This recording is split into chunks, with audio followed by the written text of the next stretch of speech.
All right. Hello, everyone.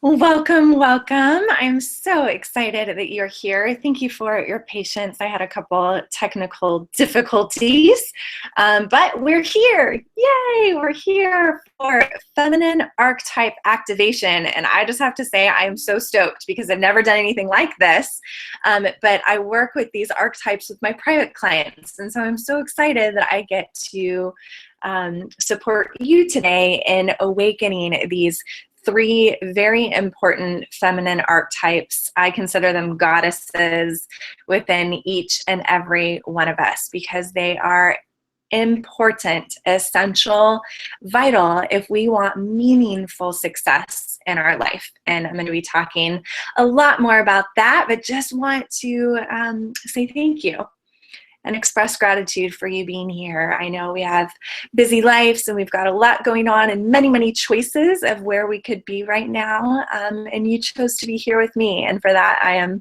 very grateful to have this time to activate with you.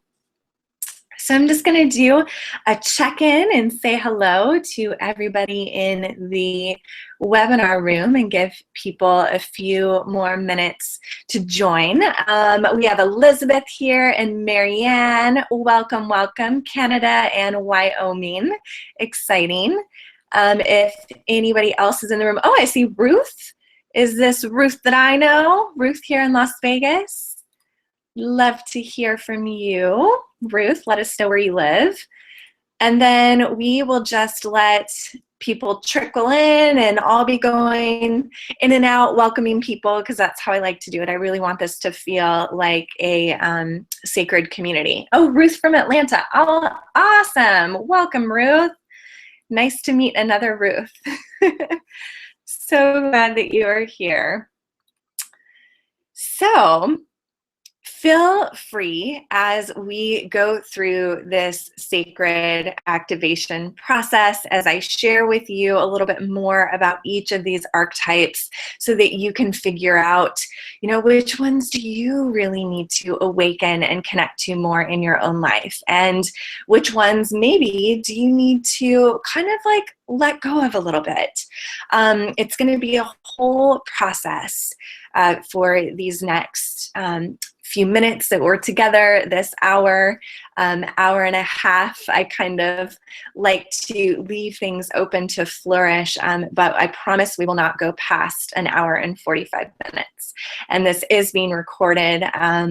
But if you can stay on with us live for this whole time, I promise that you won't regret it, that it's going to be something powerful in your own life.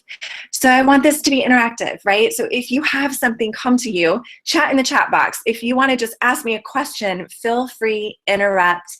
That's what this is all about, because my intention first and foremost is to be of service to you so that you can activate and awaken these feminine archetypes, these goddesses within you, because my deepest desire is for you to feel connected to all that you are so that you can create meaningful success and go after your big meaningful dreams in your own life.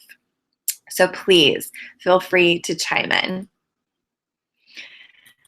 All right, so I am going to start us off with a little bit of a meditation, just to get us really centered and grounded in this experience, and ask these goddesses within each of us to show themselves, to reveal themselves. Sometimes they might be a little scared from being pushed down for so long.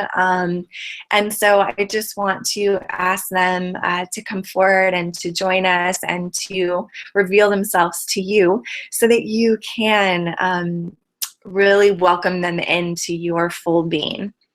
So I'm going to ask you, wherever you are, just to get comfortable. If you are at home, feel free to lie down. If you are at the office listening to this, obviously you won't be able to do that.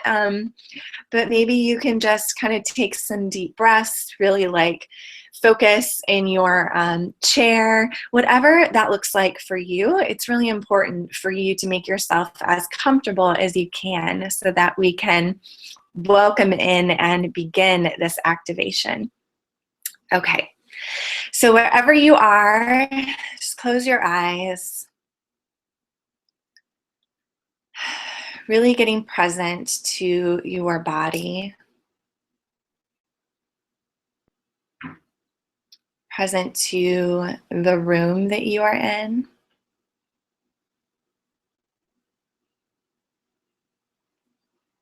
Just getting in touch with your toes and working your way all the way up to the crown of your head. Just noticing your beautiful body. This amazing human vessel that we came in.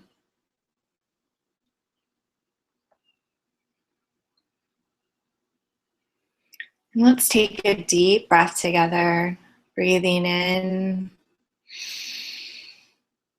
and out.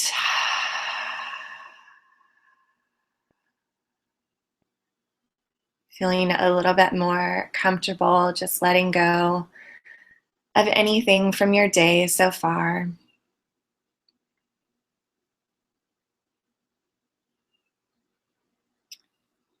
And begin to really go inside of yourself.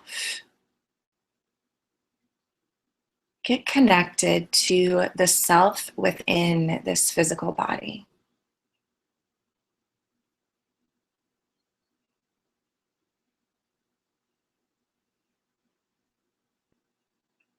Just noticing what wants to emerge. What does your self within have to say to you?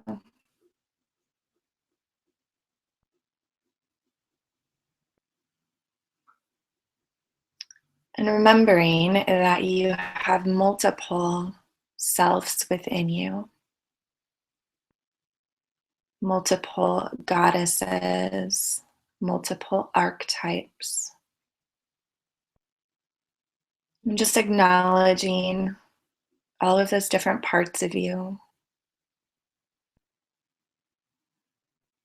Maybe noticing a bit of separation to some of those parts. Maybe noticing an attachment to some of those parts. Just noticing, not judging. Let's take a deep breath, breathing all those selves in and let it go.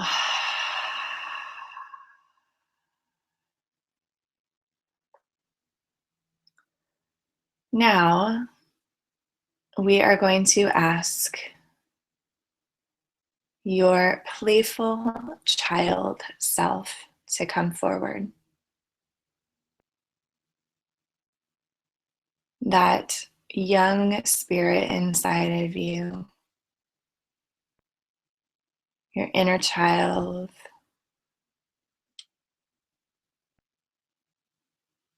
See her clearly. Acknowledge her. Just welcoming her to come forward.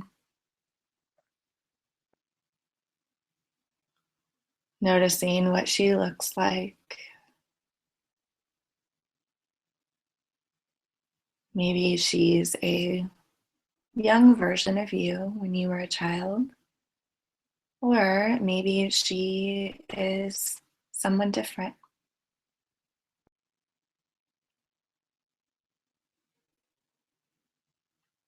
Now, in order to welcome her completely to this activation,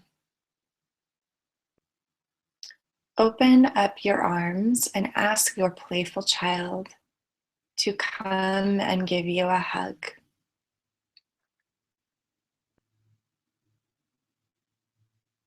Embrace her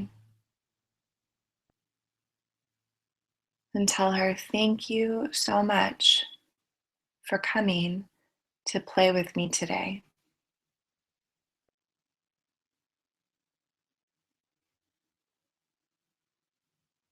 Just noticing how that feels in your body.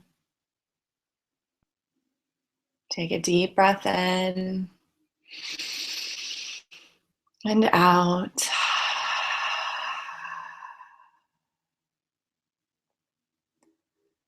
Letting her go. Now, asking your radiant rebel to come forward.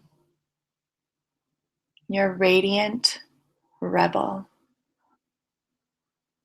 This is the part of you, the archetype inside, that loves to break the rules. That is a little bit of a badass. She is super fierce. Just ask that she comes forward right now.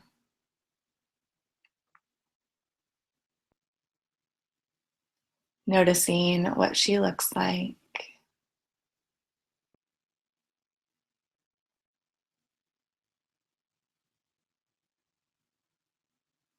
Thanking her for coming forward and being with us today. And then opening your arms and asking her to come and give you a hug. Thank you so much, Radiant Rebel, for coming to play with us today.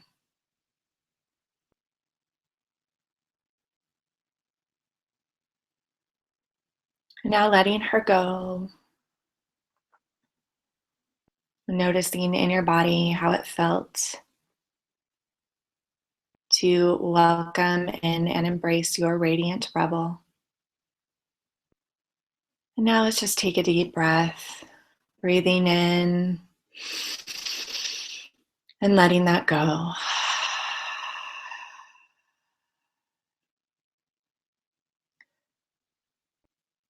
Now, calling your sexy feminine forward. Your sexy feminine archetype. This part of you that is all about being a divine woman, all about pleasure,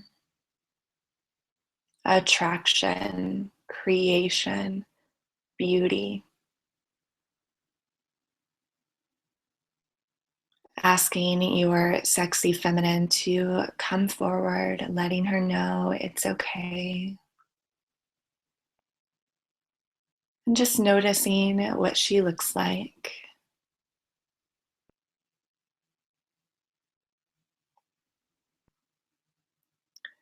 Thanking her so much for coming forward to participate in this activation and to play with us today. Opening your arms and welcoming her to come and give you a hug. Just noticing what that feeling of embrace is like with your sexy feminine.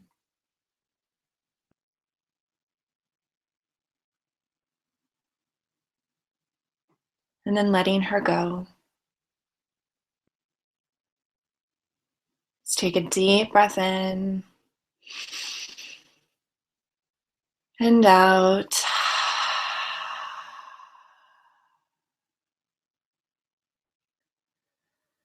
Welcoming all of your feminine archetypes, the playful child, the radiant rebel, and your sexy feminine to spread throughout your body, to emerge, to not be afraid to come and activate with us today.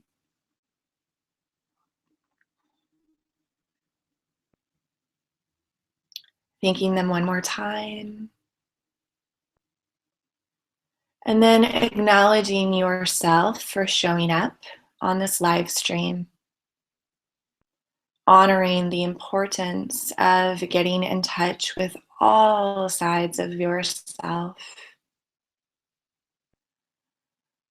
Sending yourself a little prayer for what you would like to receive during our time together.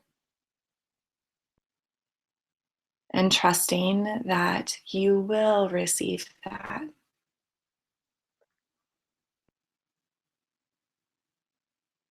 Taking one last deep breath in to close. Breathe in and out. Just letting it all go. Coming back to your seat. Back to the room. Back to your body. And when you feel ready, opening your eyes.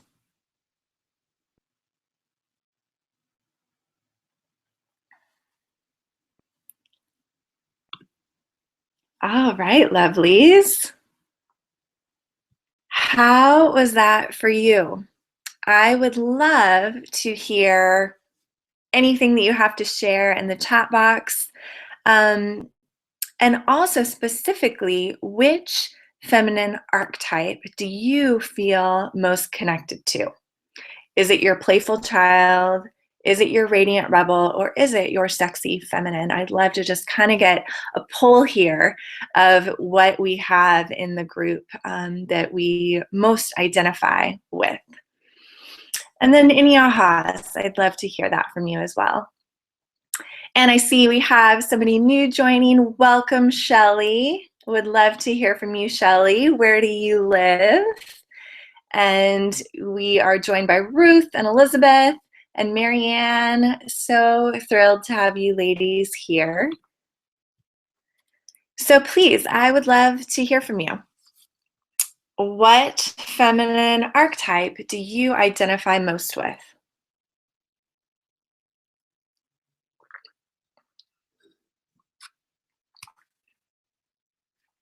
Hey, Shelly, New Brunswick, Canada. Awesome. Elizabeth, my inner child is showing up very strong right now, and she's angry, pouty, and needing nurture. Great. Good observation, Elizabeth. Thank you for sharing. Yeah, that inner child. She's sometimes very wounded, right? If we don't pay attention to her, and a lot of that is from our childhood, maybe not having enough play, or we've all experienced certain things not being loved the way that we really desired.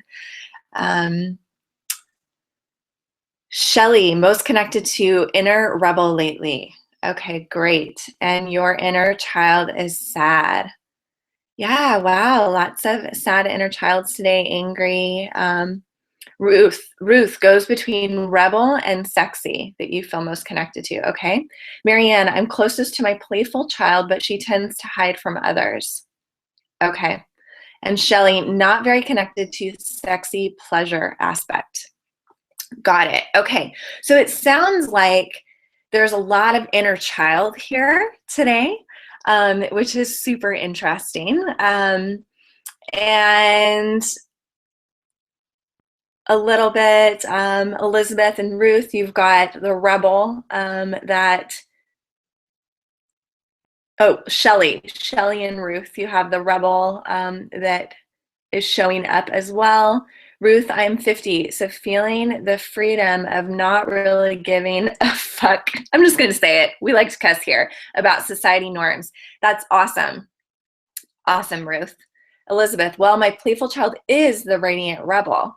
Interesting. Okay. And I'm building and living in my sexy feminine. So overall, I'm working them all. Great.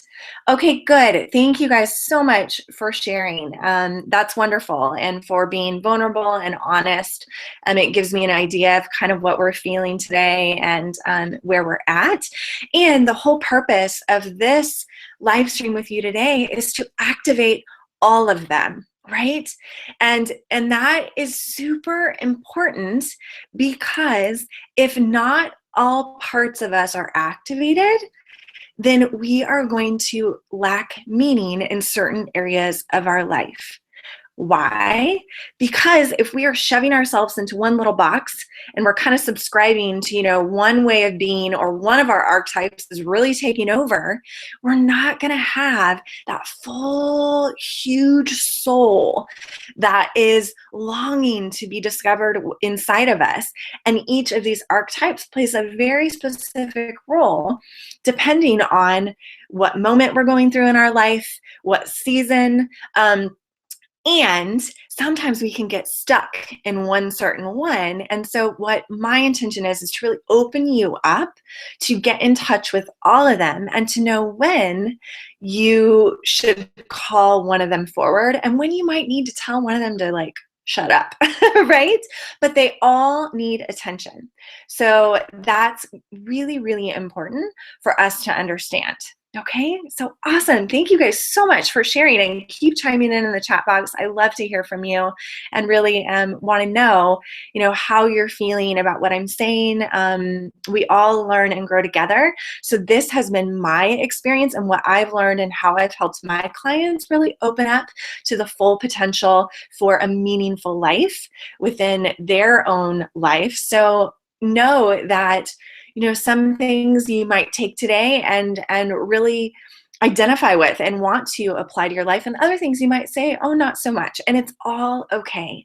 So I really encourage you to trust your own inner wisdom, to trust your own archetypes to guide you today, and to know that your truth is always the truth. Okay, very, very important. All right, so you might be wondering a little bit about me. Maybe you found this live stream through one of my social media posts. Maybe you are part of my community and receive my emails. Maybe you were part of the Me Time movement, private Facebook group. Whatever way that you found me, you probably are still wondering, okay, Jess, who are you exactly? And what makes you really passionate and qualified to talk about these 3 feminine archetypes? So a little bit about me. My story is that for most of my life, I really subscribed to this idea that I needed to do what I felt I should do to make others happy, proud of me, and ultimately to receive love. So I took everything that my family, friends, society, media, lovers even wanted me to do or to be or to act like, and I did that.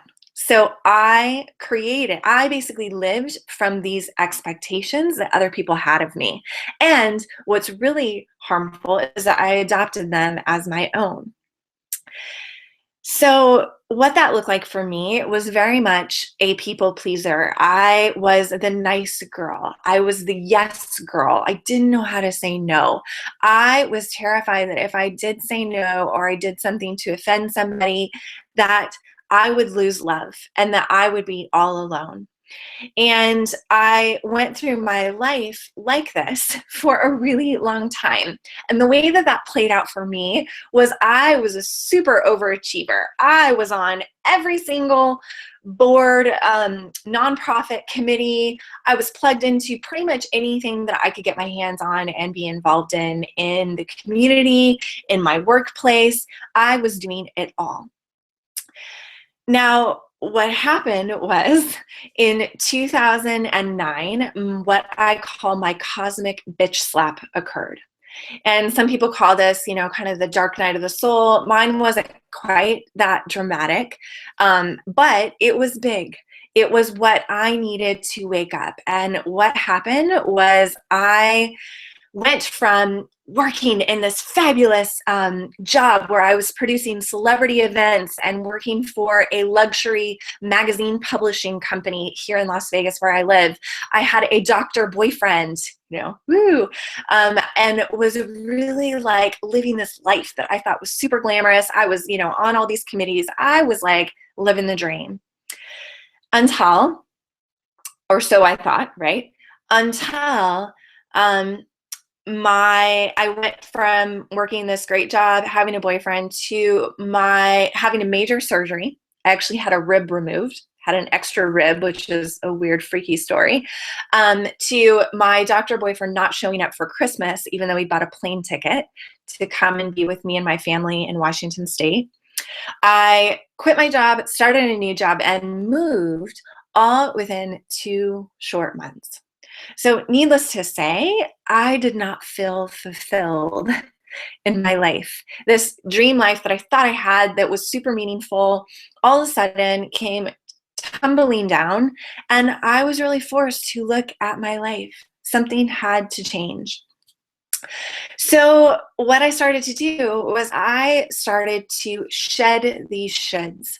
I looked at ways for me to release expectations that friends, family, society, media, lovers had of me, and start living just for me, for my own desires. And it was so terrifying. And it still is. I'm still in this process of transformation, but I have learned so much. And what I noticed that started to happen was the more that I shed these shoulds, the more that I went after, the more that I really discovered what I really desired, which was hard because I pushed it down for so long, and then actually went after those desires and started to figure out, what is my big meaningful dream? What does meaningful success look like in my life? Everything started to change. It was amazing. I started to feel more energized. I started to attract lovers who were more on my level of really wanting to nurture and love me and really go on this spiritual path. I started to create my own business, even though I had a full-time job, and started coaching women and really helping them shed the shoulds, discover their deepest desires, and connect with their big meaningful dreams and create a plan to go after them. So this life was feeling like, oh my God, there's so much more meaning when there wasn't meaning before. And the crazy thing is, I didn't really know that I wasn't fulfilled until I knew, So it's like, you don't know until you know. So what I encourage people is, even if you're at a place right now, or you might feel like, yeah, Jess, everything's okay, but you probably feel deep inside of you this little thing that doesn't feel completely aligned. It doesn't feel like that meaningful life that you so desire. Then that is a sign that you're still living by these shoulds, right? And so part of connecting to these feminine archetypes is being the woman who can shed the shoulds, who can tap into her own desires and move forward with her big, meaningful dreams. And the playful child, the radiant rebel, and our sexy feminine help us along this journey, I've discovered. So I want to show you. Ruth says, me too. Awesome, Ruth. I don't know what you're saying me too, but yay. I'm glad to know I'm not alone. I love to really experience that we're in this together, right? Our stories might be different because we are different people and we've gone through different things and we've experienced different things, but ultimately we're all going through this process of really finding our way the same way. Right? It looks different, but ultimately we are all the same. So thank you, Ruth, for letting me know that I'm not alone, because that's one of my stories is I'm alone, I have to do this alone, but we don't, right? So I love bringing women together to remind us that we don't have to do this alone. So I'll show you, I'm going to share my screen with you, and I'm going to show you a photo of people pleaser. Yeah, Ruth, big time. And I'm still working on it. And you used to be. Good. That's great to hear that you really have let go of that. Awesome. Okay, I'm going to share my screen just to show you a photo of what I used to look like. And looks can be deceiving, right? But every time I show people this photo, back in 2009 when I was going through this cosmic bitch slap, they're like shocked because it does not look like me. And now I'm very much about like, we are not who we look like, but there's something to be said about this resonance that we shine in the world. Like when people look at you, they know. They can see your light. And since I've gone through this transformation, really been walking this path of self-care and shedding the shoulds, discovering my deepest desires, connecting with these 3 feminine archetypes so that I can go after my big, meaningful dreams, people notice. They're like, holy cow, Jess, like you just have this light, you have this energy about you, and it brings out the light in other people. So I want to show you this photo and just see what you think. So I'm going to screen share right now. And you might see all of these crazy screens inside of screens, but you won't see that for long. I'm going to take you to my website, jesstomlinson.com, to the About Me page.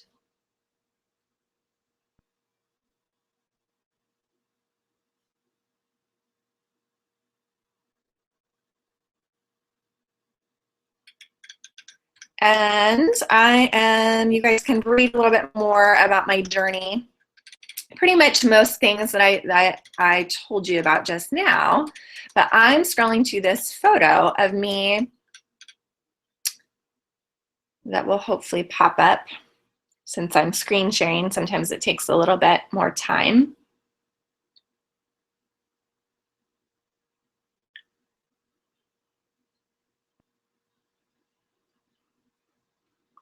And really what I'm hoping this photo will do for you is just for you to ask yourself, you know, is there meaning, deep meaning in my life right now? And is it where I want it to be? Oh no, the photo is not showing up. Well, that's interesting. Let's try to load it one more time and see.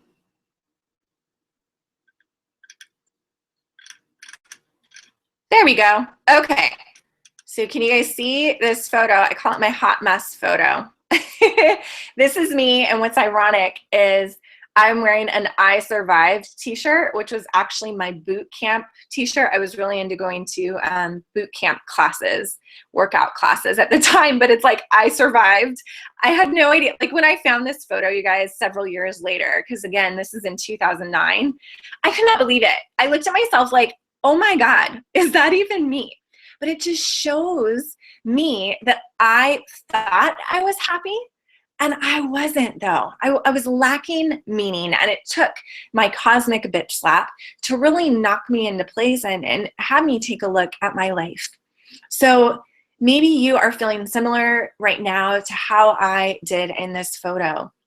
Or maybe you're just wanting to increase the meaning in your life, and what I can let you know is that you're in the perfect place today, because by activating these 3 feminine archetypes, we're going to discover how to start bringing a little bit more meaning into your life through using each of our goddesses, our entire self, our full self expansion of our soul.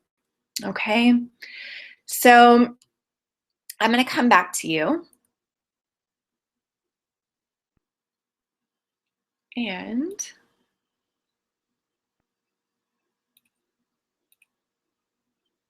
I'm going to stop. Okay, so I am back. Marianne, is your sad face, Marianne, because of my photo? I know, I was so sad, right? And if you guys saw the recent photo shoot that I did in San Francisco, I used to help display the three feminine archetypes. And so you may have found this live stream through me sharing my photo shoot from San Francisco. And it's like night and day. Like, I just feel so much more connected to my soul. It's not easy. I go through my own shit, on a day-to-day basis, seasonally, moment to moment. But by connecting to these archetypes deep within me and really allowing each of them to come out and play and knowing their strengths, I am so much more confident to quickly realign myself to that meaning, to my deep, big, meaningful dreams, as I call it, and to continue moving forward instead of, spending time getting stuck. Like, I had a couple of times in my own life where, my first business drastically failed and I went into a depression where I never thought that I could be. I've always been this like happy person, which has been a should. I should be happy. But I went into the dark where I'll never forget. I was on the ground, had just drank an entire bottle of wine and I'm like, what am I doing with my life? And that was shortly after my cosmic bitch slap. And so, I go through my ebbs and flows too. I'm figuring this out. But what I've noticed is it's really this process of shedding the shoulds, connecting with your deeper desires, with your feminine archetypes, and those desires are your GPS to create more meaningful success in your life. So, Elizabeth, the more we shine light, the more darkness shows up. I so agree. Elizabeth. I think that is a really important point that a lot of coaches and healers do not talk about. It's so true. It is so true, because we're more willing to see the light. There has to be an equal balance, right, of dark. So I always joke about living in Las Vegas. Like, there's a lot of dark stuff here, right? Like prostitution and sex and drugs and like, just to be clear, I'm not against sex. We need sex, right? We need to tap into our sexy feminine. But like gambling and there's a lot of dark stuff that goes on here, but there's equal amounts of light. So I love living here. So thank you for bringing that up, Elizabeth. Great point. Okay, so a little bit more about me. So I went into my cosmic bitch slap. I knew something had to change. This was in 2009. And I started to really practice these ways of shedding the shoulds, stepping more into my desires, discovering what they were, and going after my big, meaningful dreams. So fast forward to August of 2014. I had an awesome job. I was working as the manager of culture and engagement for one of the world's most profitable airlines. So hello, talk about sweet flight benefits. I led the fun team. I had an amazing team working under me. It was a sweet job. And I had been coaching for a few years. I had, produced my first retreat to Bali. And no, I hadn't produced my first retreat yet. So I was really in this place of like, I'm living the corporate dream and I'm coaching people. I'm going after my big, meaningful dream. And I'd done successful community events. I'd been interviewed on live TV. I had spoken at many events. I produced a TEDx Women event here at that time for, I think we'd done one event. We've done 3 now. So like lots of good stuff unfolding. But this abundant life that I looked like I had actually wasn't aligning, again, with the abundance that I felt inside. Like there was something that still was lacking meaning for me, even though everything looked picture perfect. And so I ended up getting my own coach to really help me rise to that level of my big, meaningful dreams. And to connect even deeper with my desires. Like, what did I really, really want? Because something was still in the way. And so grateful to my coach, her name, Christina Marassi. I coached with her for a year and a half. And on our first session together, she asked me, so what do you desire, Jess? What do you desire? And I was like, huh? Like, what do you mean? Are you going to help me create this like fantastic coaching program so I can help women? I can go after my big meaningful dream. And she's like, yeah, that's what I do, but I feel like that's not where we need to start with you. What do you desire? And there it was deep inside of me. Like, I hadn't fully tapped into all of my archetypes to let this emerge forward. But with my coach's help, what I discovered is I want to taste the world. I want to create fabulous, amazing retreats to connect people to their spirituality, to connect them deeper with their feminine, to help them shed the shoulds, discover their deepest desires, and go after their big, meaningful dreams. I want to go to Bali, I told her. So that was my desire, through really connecting to all these selves inside of me. Like, what did they really want? And my desire led me last year to create a successful retreat to Bali, a transformational women's retreat that I was able to help these women shed the shoulds, discover their deepest desires, and really like figure out what was their big meaningful dreams. What was the next step that was going to get them to meaningful success? So I'm going to be sharing a little bit more about those ladies that went with me last year, just so you can see what is possible for you. You know, no matter what stage you're at in this journey, there's always something more. We are always in transformation.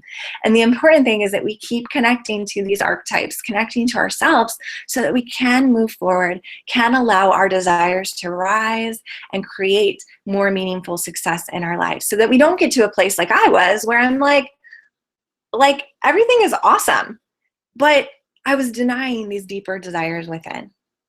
So I'm also doing another Bali retreat, which is so exciting. I am so privileged to take women on these spiritual transformational journeys.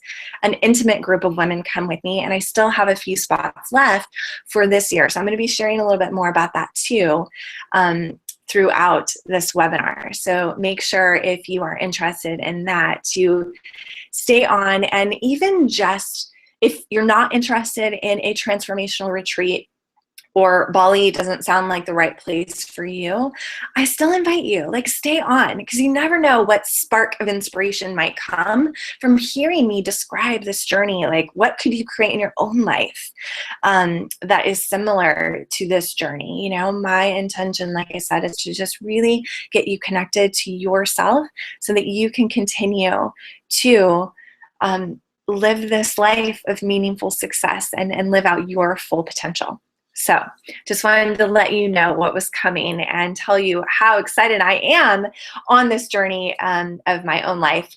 And not to mention, I quit my corporate job after having that first Bali retreat and really following my desires. And that was back in July 31st. So I am thrilled that I've been 7 months full-time focusing on what I love most, and that's to support amazing ladies like all of you. So all right, so that's a little bit about me. Now that I know sometimes it's like, who is this chick? And, you know, why should I listen to her? So just wanting you to know really the journey that I've gone through and how that might inspire you on your own journey. So I'd love to hear, was there anything about my story that resonated with you that you can relate to?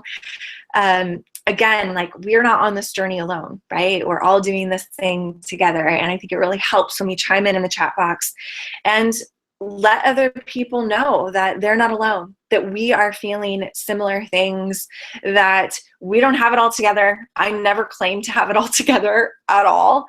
So I'd love to hear, you know, what resonated with you ladies.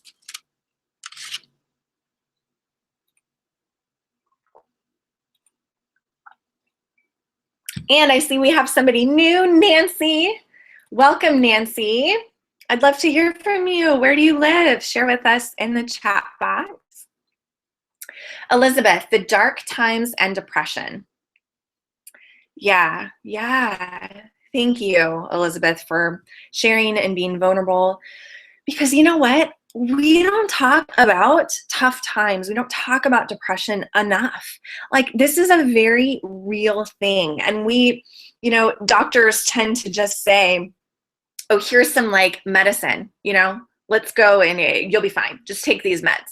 But we're not actually getting to the root of the problem, which from my perspective in my own life is not being in alignment with meaning in your own life. Like, how are you not living out your deepest desires? Because your desires are a GPS to meaning in your life, to your big meaningful dreams. And yet we get stuck, either in one archetype, feeling like we should be a certain way, and we don't expand to this fullness of ourselves. We don't tap into all three feminine archetypes to really help us get to that feeling of connectedness to ourselves. So thank you. Nancy, New Jersey. Awesome. New Jersey in the house. I know a few people in New Jersey. I know Rachel Dialto of the Me Time Movement Summit that I hosted a while back. She was one of our speakers. She lives in New Jersey. Shelly, your joy and enthusiasm really shines through. Beautiful to see. I feel very far from that.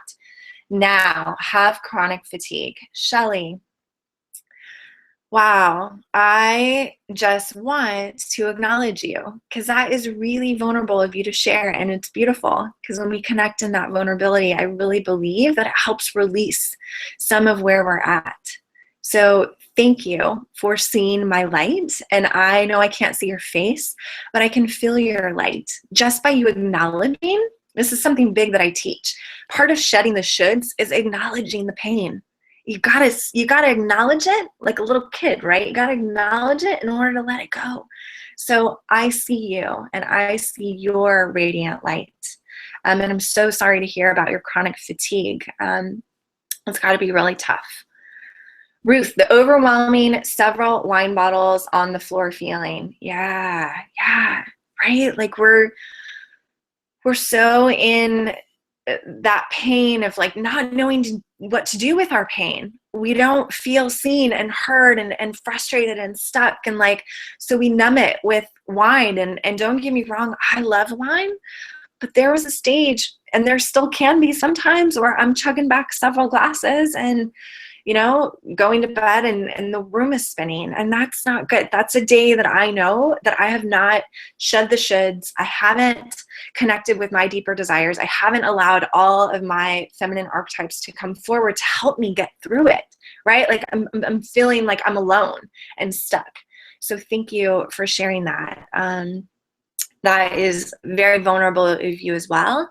And I'll say the same thing that I said to Shelly, like the more that you can just acknowledge it and say, hello, I see you here. I see you overwhelm, and I acknowledge you, and I'm going to love you and meet you where you're at. And we're going to get through this together. And then you can let it go by acknowledging it. So awesome. Thank you for sharing. And not knowing, and knowing I'm not in the right place job, Ruth. Yeah. That's a tough one because, for me, I actually was kind of attached to my job, especially the one at the airline, right? Because I had a great salary, money in the bank. I could have done that job with my eyes closed. I had an awesome team. It was a great workplace. I was making a difference. And not to mention the flight benefits were great. But each day I sat down at that desk and I was bored. All I could think about is how I wanted to be doing something like this feminine archetype activation live stream, and be with women like you, sharing my story, helping them through it, doing my private coaching, producing retreats to Bali, taking women to these amazing places to connect with their spirituality and transform. Wow, it's so different for me to talk about that versus I have this really cool job and it pays me well and I have a great team. And yeah, it's a fancy title, the manager of culture and engagement. Pretty cool, right? And so I totally acknowledge you of you knowing you're not in the right place, because that's the first step, right? As soon as you know, then you can really start to explore, to shed the shoulds, to feel like you should be in this job because it's, safe and secure, and, what your family told you should do, or what society tells you is the right thing to do. And to start to let that go. And the feminine archetypes are going to help you in that, the more that you can connect to them. Elizabeth, facing my shadows and working toward finding and fulfilling my purpose, the better I feel in all aspects. Yes, yes, for sure. For sure. Let's go through the pain, not around it, because around it is just a Band-Aid, right? We want to go through it and heal it. So great, great, great awareness. Marianne, you keep trying to live someone else's meaning of perfection. Oh, I just got chills through my entire body, Marianne, because that is truth. That is truth. I can tell you for more than 10 years, from my like teenage life to my adult life, I suffered from massive stomach pains. And I know now that they were a result, not of what I was eating, not of, spicy foods like the doctors kept trying to tell me, but of trying to live up to somebody else's version of perfection by being who I felt I should be.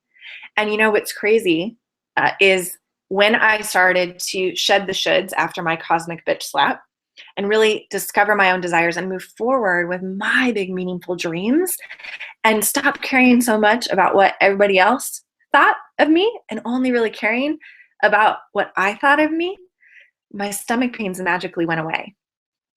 Interesting, right? Pretty crazy. So yes, Marianne, trying to live someone else's meaning of perfection. We get to define what our own meaning in our lives, like what does that look like? And that can be scary. Ruth, I hear you, mind numbing, laugh out loud, but have a family to support. Ruth, you can totally hear the difference. Yeah, so you have a family to support. And what I like to remind people is if you're not living your highest good, your meaning, that's going to start to reflect on your family, right? So it's like that dance between how can you start to take steps forward to live a more meaningful life, to get out of the soul-sucking job, because you're not going to be any good to your family, no matter how much money you're making or how much, support you're providing. Obviously, there's a line, right, where you still need to be supporting a family and not still putting food on the table. But a lot of times we can get stuck in this should of like, we're stuck in it for so long, then we forget to take ourselves out of it and we forget to take the steps to move forward with what is more meaningful success in our own life. So yes, I just want to acknowledge that it is absolutely possible if you believe it, and you will get out of that soul-sucking job. Okay, great reflections. Amazing. Thank you all for chiming in, for being here with me. Really important to share our stories, and you all are being so vulnerable and so beautiful at showing up. And I encourage you to keep doing that as we move along. And we talk about these 3 feminine archetypes and how we can activate them, how we can plug into them. What are they all about, right? Because we went through the meditation that I took you through. You got to welcome your playful child, your radiant rebel, your sexy feminine to this activation conversation. I like that. And I want to acknowledge that most of the time, they still are afraid to come out and play. All of them at the same time, right? So we want to really explore what does it look like to activate them so that they can help us shed these shoulds, discover our deepest desires, and move forward with our big meaningful dreams to create meaningful success in our own life. Ruth, you sound like my oldest daughter. She says I'm grumpy. Me? Yes, Ruth. Yes. You grumpy. And I totally get it, right? Like, and hey, like we're all grumpy sometimes, and we're all grumpy going through life. I'm grumpy and I'm doing what I love and I'm moving forward with my big meaningful dreams. but it's a process, right? It's a process. That's why it's important to continue to go through this transformation that I teach of connecting to these archetypes, using them to shed the shoulds, and discover your deepest desires, move forward with your big, meaningful dreams, because it's essential, right? That we keep on doing this work, because the reality is we are humans living in the world, and there's lots of, annoying people and lots of beautiful people, but we are a human living a human experience, which means we are imperfect. So I want to acknowledge the grumpiness, Ruth. Totally okay. Just don't stay stuck in it. Okay, so let's start talking about these archetypes, right? So I've already talked a little bit about why they're so important. Why connecting to all these sides of ourselves. And now there's lots of different sides, right? So for simplicity's sake, I categorize them into the 3 feminine archetypes that I believe are specific to helping you discover your desires and move forward with your meaningful dreams to create meaningful success in your life. So these are very specific to what I teach, okay? So other people might teach lots of other feminine archetypes, but for me, these have been very helpful in my own life and for my clients as well. So again, playful child, radiant rebel, sexy feminine. Now, why do they matter?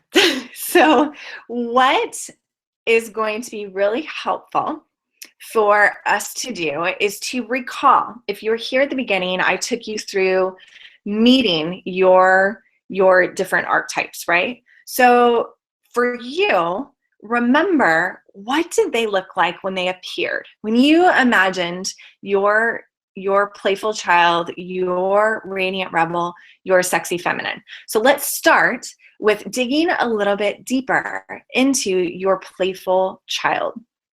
So I'm curious, what did your playful child look like? And nothing is right or wrong, good or bad. It all just is. Like, however your playful child showed up in the way that they looked, it's just going to identify some key things about your playful child for you. Okay? So share in the chat box, what did your playful child look like? Mine tends to be me as a little kid, dressed in a little princess dress, with like a little wand and sparkles and like jewelry on, and just like sparkles everywhere, like shimmer, shimmer, sparkle, sparkle, little fairy princess, right? So that is my playful child. So what does your playful child look like? I'm really curious to hear, and this is just a fun way for us to like connect again as we dive in deeper to how our playful child can help us in reaching meaningful success in our lives.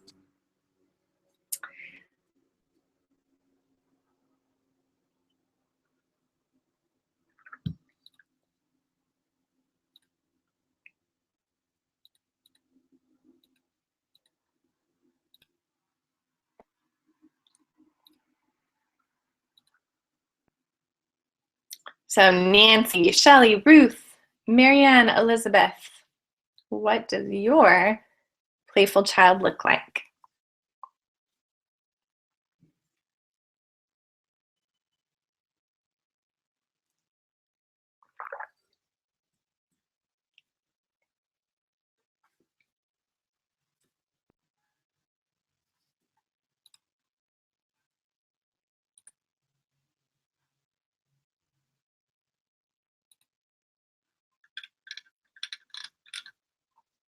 Okay. I'd love to hear some comments just to get us started. Awesome. Ruth, my playful child was me at about 5 or 6 in a super favorite mini dress, 1970s, super shiny Mary Jane's hair in long pigtails with ribbons, skipping out in the sun, getting freckles. Awesome! How descriptive, Ruth. You need to be in a creative job. I'm curious what you do. Shelley, playful child is about 6 years old, carrying a coloring book, wearing pink dress, wants more playful fun and creativity. Elizabeth, a child me in jeans and fairy shirt. She likes to play with unicorns and Peggy. What's Peggy? I'm curious. How interesting. Okay, the 6 years old thing, very fascinating because mine's about 6 years old too. So there must be something in our lives that happens during that time that is very impactful to the way that our playful child shows up. Very cool. Thank you for sharing, Elizabeth Shelley Bruce. Marianne, if you wanted to share, and Nancy, I'd love to hear from you as well. Okay, so our playful child. Why is our playful child so important? Our playful child brings fulfillment and meaning to our life by creating play, right? Just like you all said, Pegasus in plural, Elizabeth. Okay, I might just be ignorant. I'm like, what is that? I'm so curious now. Pegasus. I know I've heard the word, but I do not know what that is. I'm probably super ignorant. Thank you for explaining, Elizabeth. I'll have to look that up. So our playful child, she brings joy, light, lightness, right, to this world that can be so heavy and serious and dark. So why do we need our playful child? Because if we get stuck in adult mode for too long, first of all, how boring is that? But second of all, we forget to dream.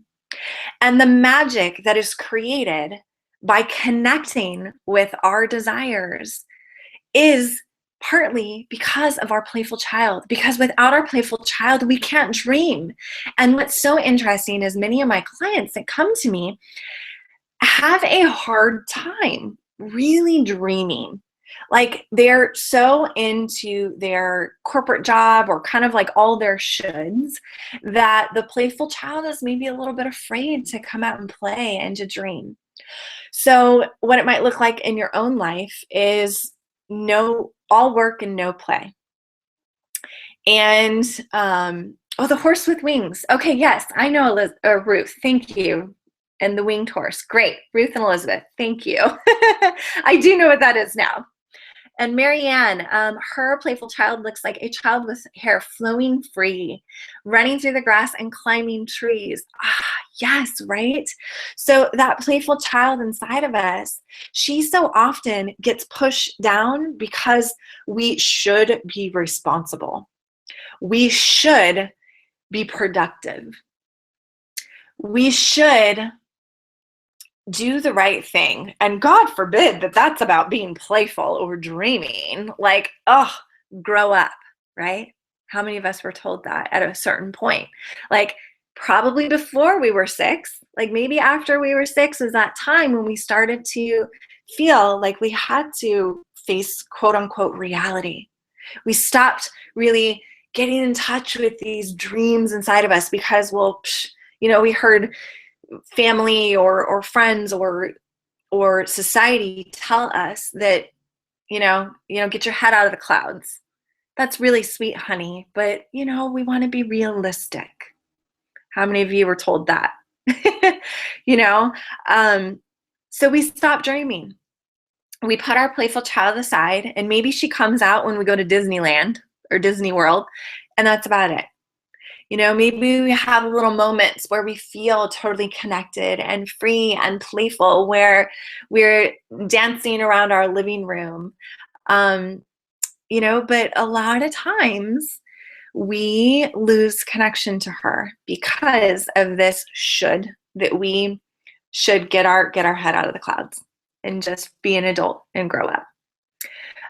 Marianne, just grow up already. Marianne, and be quiet. Be quiet. Wow, that's a big one. And gosh, our playful child, she loves to talk, right? Like, I don't have any kids, but I have a little goddaughter, and holy cow, she's 2 years old now, and she is just like she has so much to say, right? And how many times are we told to be quiet? Because why? because adults find it, oh, too much for their like busy life. You must be quiet so I can focus on more important things. So yes. And Ruth, yeah, mind your P's and Q's. Yeah, be a good little girl. You should be nice. That was one of mine. I should be nice. I should be kind. I should be pretty, perfect, polite. Get your elbows off the table. Who are you to be, resting? Who are you to be resting? So yes, I'd love to hear if there's anything else that you all experience that is a little bit of like, dissonance, like why we might reject our playful child. So how do we connect with this very essential playful child? What I've found to be very effective is when I'm kind of stuck in like work mode, right? Like needing to feel responsible and like a grown up and like, do something productive. Who are you to be dreaming and playing and having fun? Let's get down to business. I ask myself this very key question that you're going to want to write down, because anytime you get stuck in this place where your adult self is really taking over and you want to get really super serious, and you feel kind of that dissonance with your soul of like, God, this is just not fun, right? Your playful child will assist you, will help bring you back to that place of discovery, of curiosity, of wonder, of joy, of unabandoned, like, connection to people and places and things, and just that like free spirit, right? What you're going to want to ask her is, how can I make this more fun? Literally, like when you're in that moment, say, playful child, how can I make this more fun? I'm really requesting your support right now because I'm feeling like I am just drained and burnt out and in work mode. And like, this is just freaking sucks. It sucks to be an adult. I need you, playful child, to come forward and to help me see, how can I make this more fun? It could even just be a little more fun, okay? Marianne, don't be embarrassing in public. Oh, goodness. Yeah, right? Like, stop talking so loud in public. Like, what are you doing? Put your dress down. Like, nobody wants to see that. Well, okay, like, we don't care, Who cares? We all got the same stuff down here. Or, like, toning down. Stop running around the department store, hiding in the racks. Did you guys ever used to do that? I used to do that. Yeah, that's a good one, Marianne. And this is good because when you guys are sharing this stuff, that is the first step, right? To being able to connect deeper with these archetypes is shedding the shoulds. So you're releasing them literally when you put them in the box right now. So that's great. Elizabeth, I was quiet and shy. Heard be more social. You're in your head too much. Okay. Yeah. So, and Marianne said that too. Okay. And isn't that interesting? Because maybe your playful child is just the observer, Maybe she's likes to warm up a little bit to people. Maybe her true nature is just a little bit afraid to come out. And so what can we do to coax her to, not necessarily, you don't have to be more social, right? But like, how can you just make it more fun for you? Because so many times we're just stuck in being afraid of our playful child, afraid of the curiosity of what it might be like to, connect with somebody on the street, like a stranger, and just like saying like, hey, I just want you to know that I really think you are awesome. I don't know. For me, like my playful child came out when I was in San Francisco during my photo shoot. I was walking down the alleyway, and there was a lot of street art. And I was like observing, I was just like mesmerized by the colors and like total in playful child mode, right? Of like just appreciating all these visual, beautiful art. And there was a homeless man sitting down right below it. And he just started talking to me. And I'm like, you know what? What would my playful child do right now? She would have a conversation. She would not worry about like, oh my God, how am I going to go get away from this homeless man? What if he's crazy? Like, you know, all these things, we get stuck in the fear. Our playful child is really great at helping us lighten up, really lighten up, and just have that human experience of play. So I chatted with him for a little bit, and you know what I learned? Super perceptive. He was super perceptive. He shared things about me that I imagine just from like really being in touch with his own playful child, watching people walk by. He got really good at reading people and just noticing. So very interesting experience for me. Elizabeth, don't be so trusting. Okay, yeah, that's a scarring one. That's a scarring one because, right, as adults, we have experienced certain things that, yeah, we've gained wisdom from, like, you know, don't talk to strangers. But there is a way that we twist that in our mind and really plant it in our heart to take it to the next level as kids, and then we grow up as these adults where it's like, I should never talk to strangers. Like I should just like, you know, how many of us are living right next door to next door neighbors and we don't even know their names? You know, and these are people that we live next to. They could probably help us if something, God forbid, did happen. So that playful child is really, really wounded in that sense of like, it's not okay to trust people and to like be seen. Shelly, sometimes I do try to do this, bring more fun into work, and anxiety gets in the way. Yeah, Shelly. This is a big one. So anxiety is usually because we are afraid of the should, right? I shouldn't be playful. If I show that I'm playful, people are not going to take me seriously at my job. I went through that one. And you know what? As soon as I started to be playful and silly and like just joke in meetings and like I started even like cussing, that's more Radiant Rebel like, but my playful child doesn't, you know, she's just like free. She's flowing. You know what happened in our meetings? People started to open up more. And it was because of me. Like I can own that. It literally was boring meetings and people were so terrified to play, but I'm sorry, I want to have fun. So the anxiety piece, one good way to move through that is to say, what is the worst that could happen? You know, I like to look at extremes. If I add a little bit more play, what's the worst that could happen? So maybe even if you're terrified of adding play, maybe just take it back a step. How can you add a little bit of play?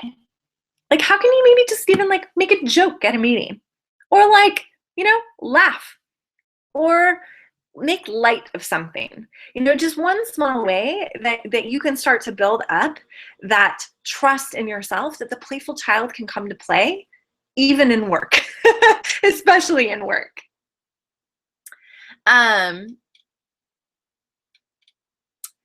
Ruth, children were to be heard, not seen. Hard to do as a hyper redheaded 6-year-old. Yeah, right? Ruth says to Shelly, sometimes for me too, at work, not at all elsewhere. Interesting, yeah. Yeah, interesting. And I would say it's because of a should. We should be serious. We're not going to be taken seriously at work if we are playful. Not the case.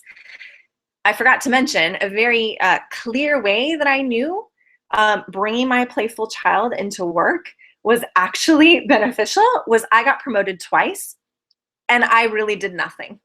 But people just saw me as a leader in enjoying yourself at work. So pretty interesting how when you open and you connect to these archetypes, they will create that meaningful success in your life that you're searching for, right? And what is more meaningful than having a life of play and lightness? Like we're all going to die someday. That's the only thing that's guaranteed.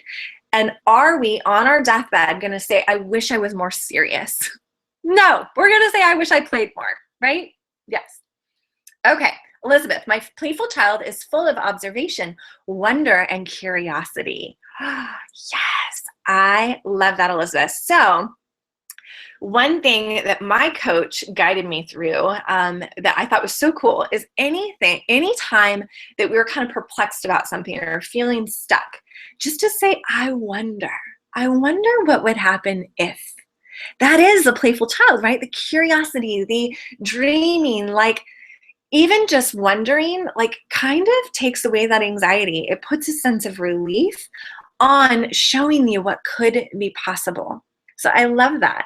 Shelly, odd that now I think my sexy pleasure goddess can help me with this. I love that you call it a sexy pleasure goddess. That's cool. I love that. Sexy feminine, sexy pleasure goddess. I love that you named her that. So I'm curious, what do you think she can help you with? Share with us. Very juicy. Okay, so to recap, playful child. You know that you are lacking her in your life if you're feeling like there is more work than play. Okay, if you're feeling like you're afraid to dream, if you're afraid to be open and connect with people and to laugh, if you're always so serious, okay? So that's how you know if your playful child is really kind of been pushed down. And all of us have pushed her down in some aspect. It's just, what is it for you? And remember that anytime you're feeling like you need your playful child to come out, ask her, how can I make this a little more fun? Playful child, how can you help me make this a little more light? So write down those questions, pull them out when you need them. I like to suggest music and dancing because that's really one of the ways I found to connect physically with these feminine archetypes in my body, right? Like when we move and we're connected, like we're in our body, we can bring out these feminine archetypes that have been longing to be released in a very human, physical way. So it's just a process I like to use. And so I'll share with you for each archetype a song that I like if you want to really use movement to tap into your archetype. So the playful child, the song that I recommend two songs. Taylor Swift, Shake It Off. Shake it off, right? Like shake it off, like let it go, play, laugh. Like Shake It Off is probably one of the like silliest, fun, if you've ever seen the video, she's like totally playful child, like, you know, acting all crazy like a little cheerleader and like just like shaking her butt. And so Taylor Swift, Shake It Off. The other one that I like to recommend, which is like obvious, is Girls Just Want to Have Fun. So those are the two songs. Write them down. If you need to access your playful child through movement, those two songs are fantastic. Shelly says, I think she can help me with stress and anxiety. Ooh, lovely. Yes, sexy pleasure goddess for sure. She for sure can. I'd love to hear how you think she can help you with that. So, okay, playful child. So we have talked about, you know, what does she look like? How can she come out and play? How do you know if you're lacking her in your life? How can you get into your body and move to bring her forward? How can you use her when you are all work and no play to come forward? The question that you ask, right, is how can this be a little more fun? So to really like anchor in our playful child, to give you a little bit of a peek from some of the women in Bali who I took last year on the Radiance Recharge retreat. Everybody who comes with me on this retreat, including this year, gets their own private photo shoot. And just imagine what that does to bring out these different archetypes, right? Like, hello, private photo shoot. You get all the photos when we get back home for you to use as you please. And there's a few that I found that I pulled up that I'm going to share on my screen with you, just to give you an idea of like these women that are so beautifully displaying their playful child. So first I'm going to address these. Marianne, I like to use the Muppets. Mana, mana, mana, mana. I feel like, so I used to watch the Muppets, but I don't know what that is. I'm gonna have to look that up. Thank you for that suggestion, Marianne, for all of us. Shelly, not sure yet, exploring. Okay, cool. So maybe when we go through the sexy feminine archetype, you'll connect a little bit more on how she can help you with stress and anxiety. Ruth, ooh, what is that? I want to know what that is. Share. You guys are so much fun. This is awesome. Okay, so I'm going to share right now my screen and show you just a few photos of this sexy feminine. And yes, okay. So one moment.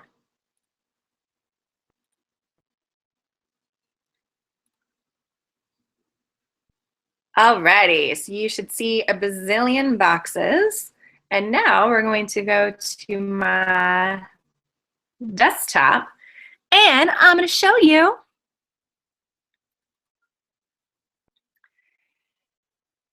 here is a photo. This is Brooke from last year, from last year's retreat in Bali, and totally in her playful child.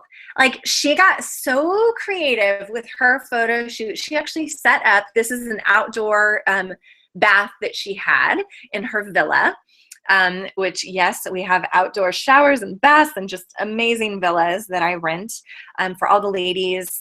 So here she got super creative and filled up the tub and wanted to do her photo shoot next to her tub, which was so cool. And she picked some flowers and put them in there. So you can see she's curious, she's exploring, she's touching the flowers. She's just in this state of creativity, which is pretty cool.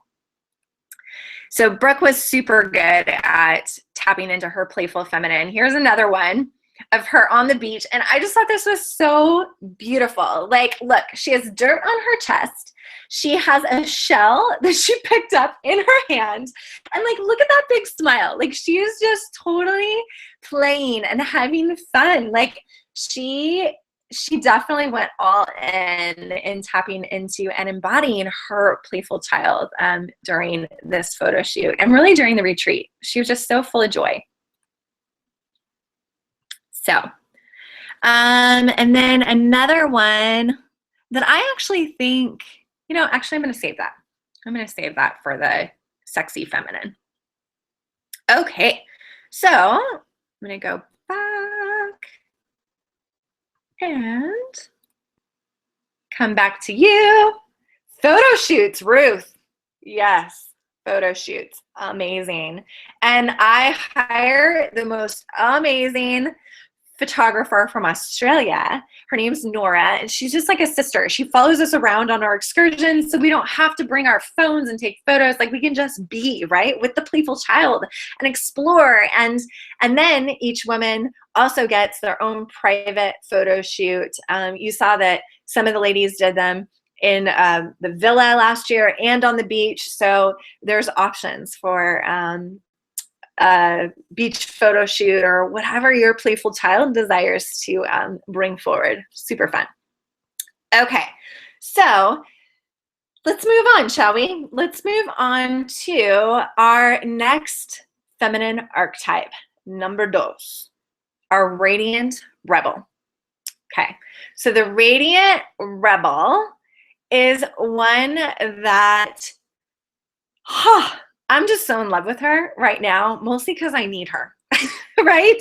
She is the one who helped me quit my job and really get up the gusto to be like, no. She has really good boundaries.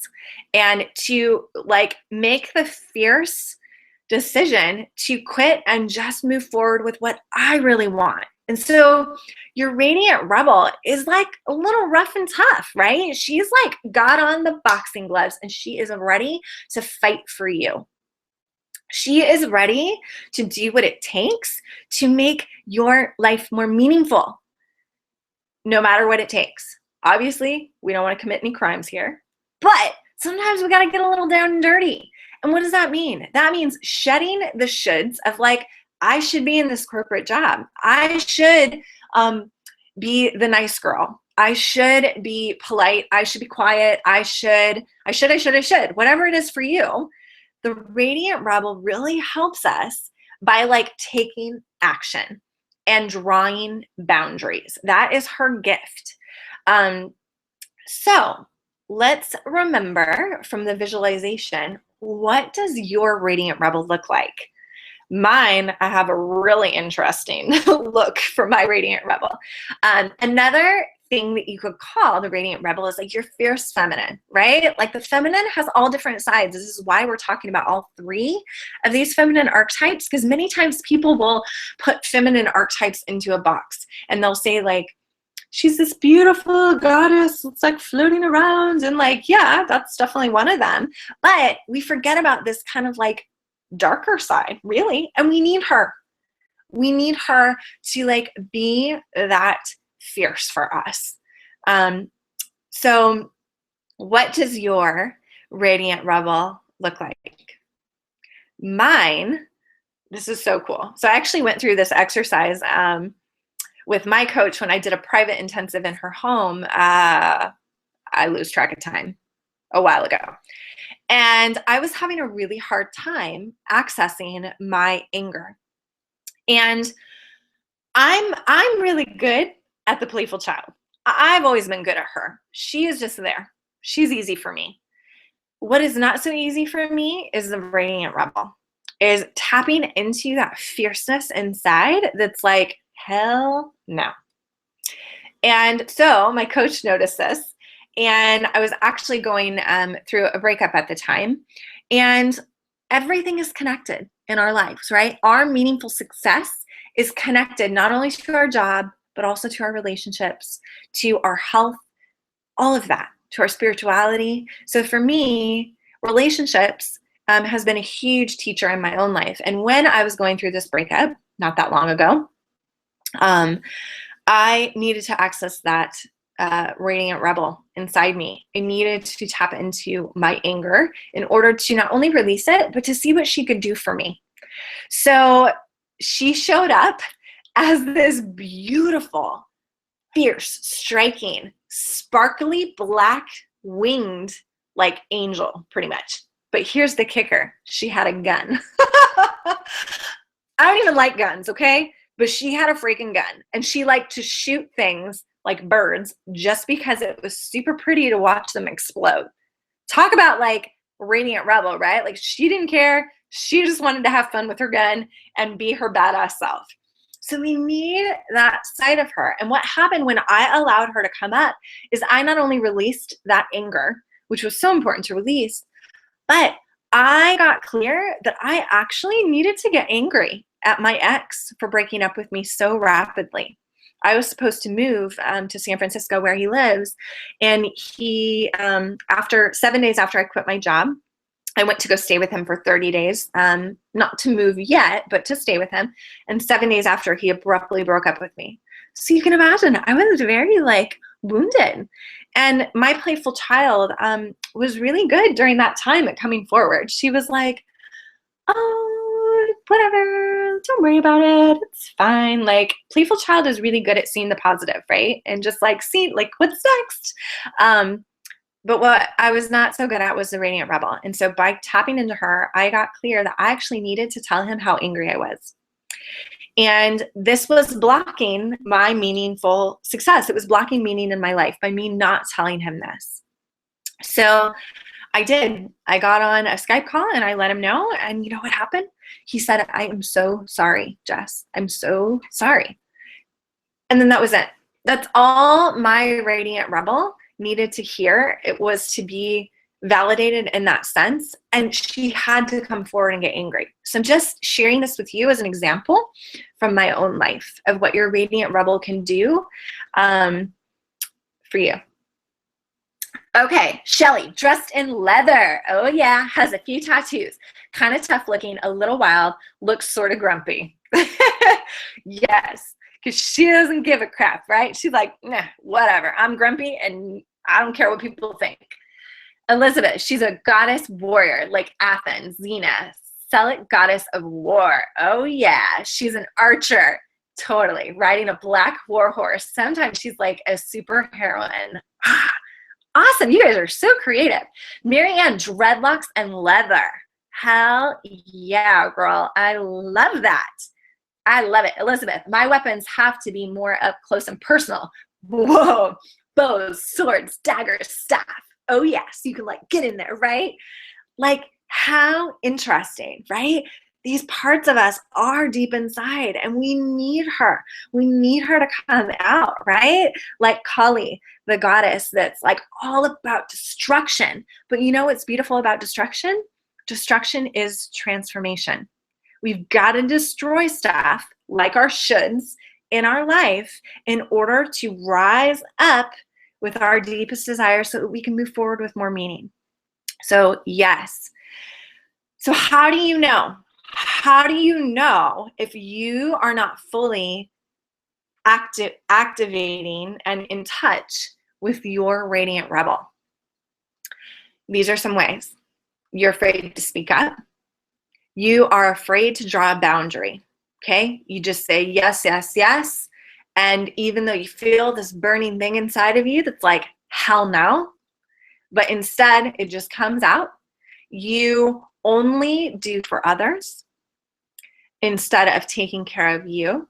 So it's really all about these boundaries in our life. You have a hard time talking about your desires, what you want, what you need, being clear. You feel the need to over-explain yourself. That's a big one that I have been healing for a long time, is like my ability to say no, thank you, or just no, and not get into this like explanation. Like I have to explain myself. Like I have to justify how I'm feeling in order to feel a certain way. The radiant rebel, where she serves you in that, is she doesn't give a F. She just knows what she wants and she goes after it, and that's done, right? So this can feel a little like scary if you're first connecting with your radiant rebel or really embracing her, allowing her to rise up. So those are some ways that you know if your radiant rebel is not quite present and activated in your own life. Mine is Sekhmet energy, Ruth. Very cool.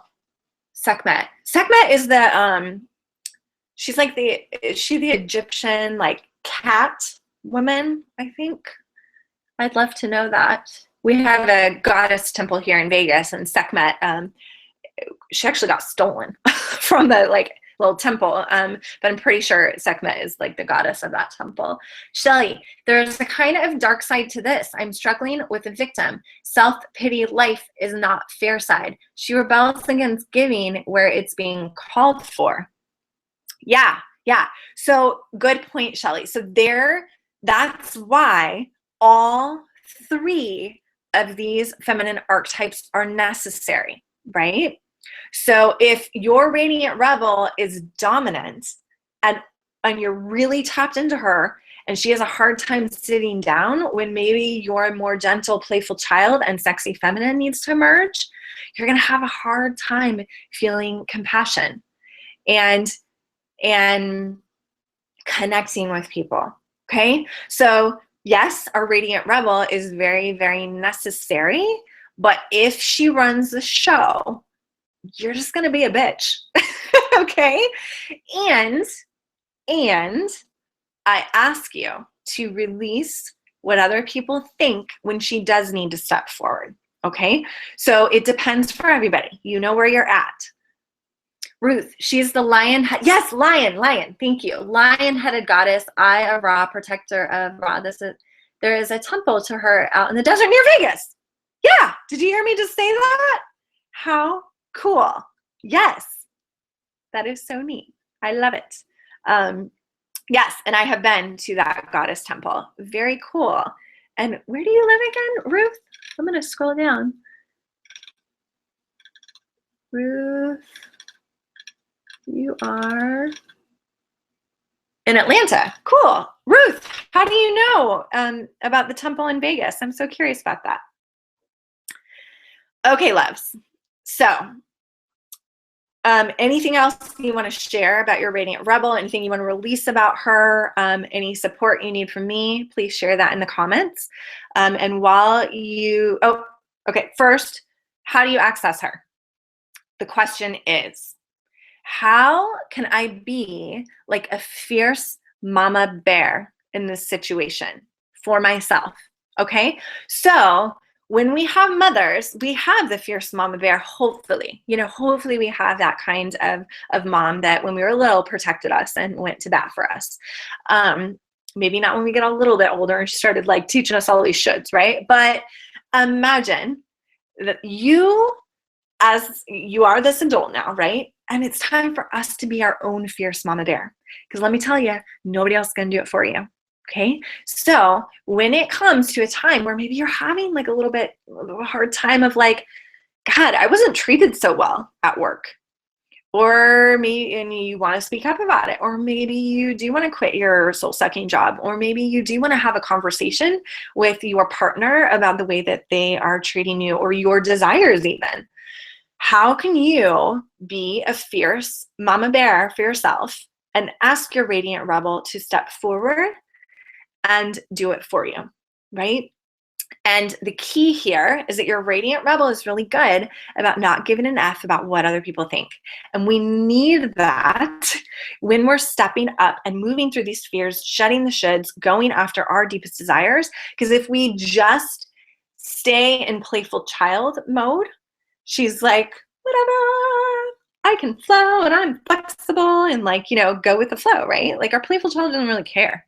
Like, how kids are like screaming one minute and like playful the next? They forget very easily. But as grown women, we've got to be that mama bear for ourselves, okay? So the question is, how can I be like a fierce mama bear for myself in a situation? And the song to get in your body and really get in touch with this Radiant Rebel, connect to her when you feel like you need to. There's a couple songs that I love. The first one is Christina Aguilera's Fighter. So you guys know what I mean, like makes me that much stronger, makes me work a little bit harder. She's like in the like boxing ring, Fighter. And then the second one is Aretha Franklin, Respect. Okay, respect for yourself, boundaries. So those are the two songs that I like to use to tap into my Radiant Rebel. Ruth, Atlanta. Yes. Cool. So Ruth, still curious how you know about this goddess temple in Vegas. Pretty cool. Okay, so moving on to our final feminine archetype. And actually, let me show you the photos. Let me show you the photos of the Radiant Rebel. And this is actually a photo from my goddess photo shoot in Bali that I still can't believe that I did. Ooh, Elizabeth, another one bites the dust. Yeah, good one for Radiant Rebel. Thank you. Okay, so I'm going to screen share with you and show you this photo that I did that I was so terrified of doing when I was in Bali. But you know what? I asked my Radiant Rebel what she wanted, and this is what she wanted. So here's what we got. There we go. I did the most terrifying thing, which was pose topless. Obviously, I'm covering my boobs, and pose in this tiny little bikini. And you know what? It was so terrifying to me to think of doing this that I knew I had to do it, that my Radiant Rebel needed some practice. And hello, we are in Bali here on a public beach. And there's like boys playing soccer right next to us. I was so in the moment of just in touch with activating my Radiant Rebel that I didn't even notice. But the girls on my retreat afterwards were like, oh my God, we can't believe, like those guys were just like staring at you. You were so brave. And so you don't have to do this if you come to Bali with me. You don't have to do this, to get in touch with your Radiant Rebel. It's just what my Radiant Rebel wanted to do. So hopefully it inspires you to really just screw the rules. Screw the rules. Your Radiant Rebel doesn't care what society thinks. She just wants to stand strong and tap into that fierceness. And it feels really good to her. So there's that photo. Still can't believe I did that. Ruth, I used to live in Los Angeles, and Sekhmet is one of my goddesses. Cool. Very cool, Ruth.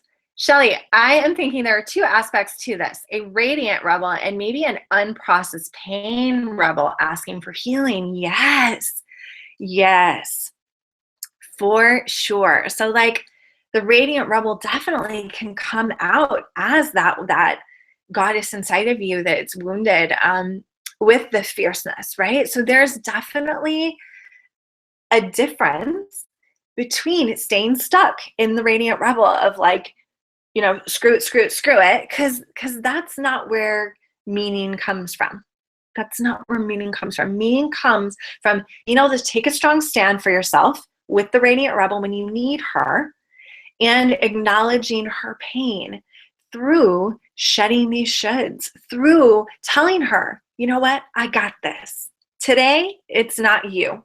Today, it's my sexy feminine, or today, it's my playful child. Like, and that's where the vulnerability and the openness will shine through. Your radiant rebel isn't so vulnerable. Because if she was, she wouldn't be able to take a strong stand for you like that fierce mama bear, right? So very good point, Shelly. And Ruth, very nice, edgy, got you out of your comfort zone. Totally, Ruth. Totally got me out of my comfort zone. It was like, yeah, what am I doing? Super scary. And trust me, I've gotten, like, when I've shared those photos, I've gotten some nasty comments. So you know what? My radiant rebel says, whatever. Screw you. I had fun. And at the same time, I know that it's just other people's pain, you know, and that's okay. It's other people's pain because maybe they haven't accessed that place inside of them where they feel like they can rise up and do that brave thing and screw society's rules. Because we've been told that to pose like I did is bad, is wrong. Like a good girl wouldn't do that. A lady wouldn't do that. You know, somebody who's proper and polite and nice. Like, God forbid, I'm putting myself out there. I'm just, you know, if some man like sexually abuses me, I deserve it. You know, that's what society teaches us. So shedding those shoulds, using the radiant rebel to rise up and say, no, I honor you for you disagreeing with me, but my radiant rebel wanted to do this. And that's just what she wanted to do. And that's okay. So Shelly, awesome. Thank you. Thank you, Shelly. Okay, so let's get on. We have one more archetype left. And then I can't wait to share with you a little bit more about this amazing retreat that I have if you're desiring to really like step a little bit more fully into these parts of you and do it in a beautiful location, obviously, where you get to experience healing and transform it and connect even more to your desires and your big meaningful dreams so that you can move forward with feeling aligned, like there's more meaning in your life. So can't wait to share more with you about that in a moment.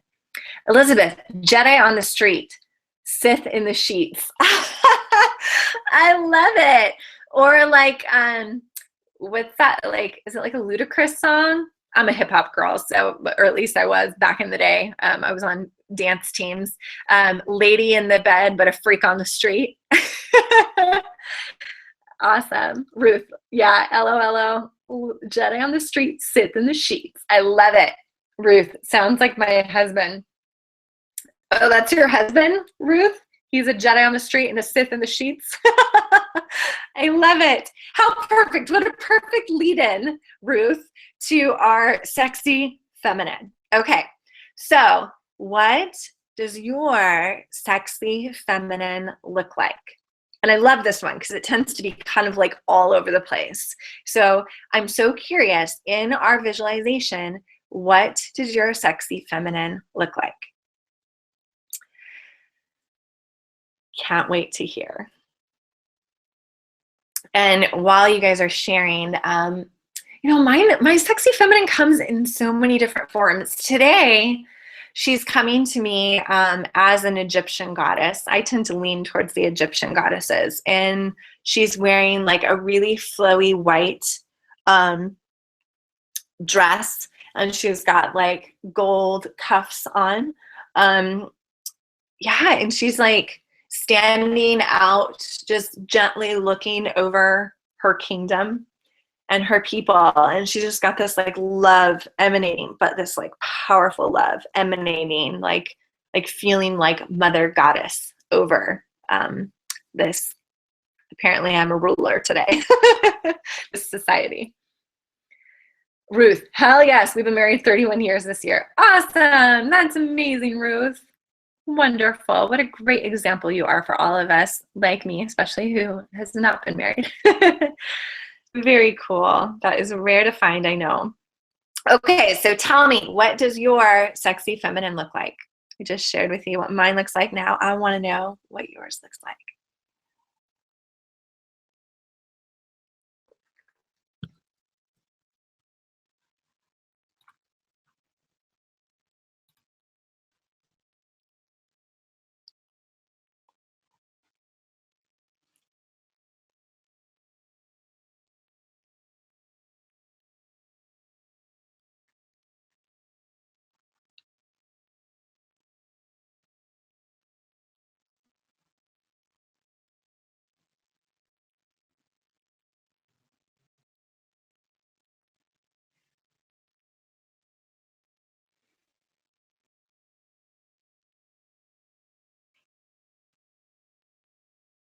Maybe this one's a little bit harder for everybody. Oh, good. We've got some. Marianne, she walks tall with confidence and without hiding who she is. Wonderful. Being seen, right? Shelly, sexy feminine is a belly dancer. Ooh, I love that.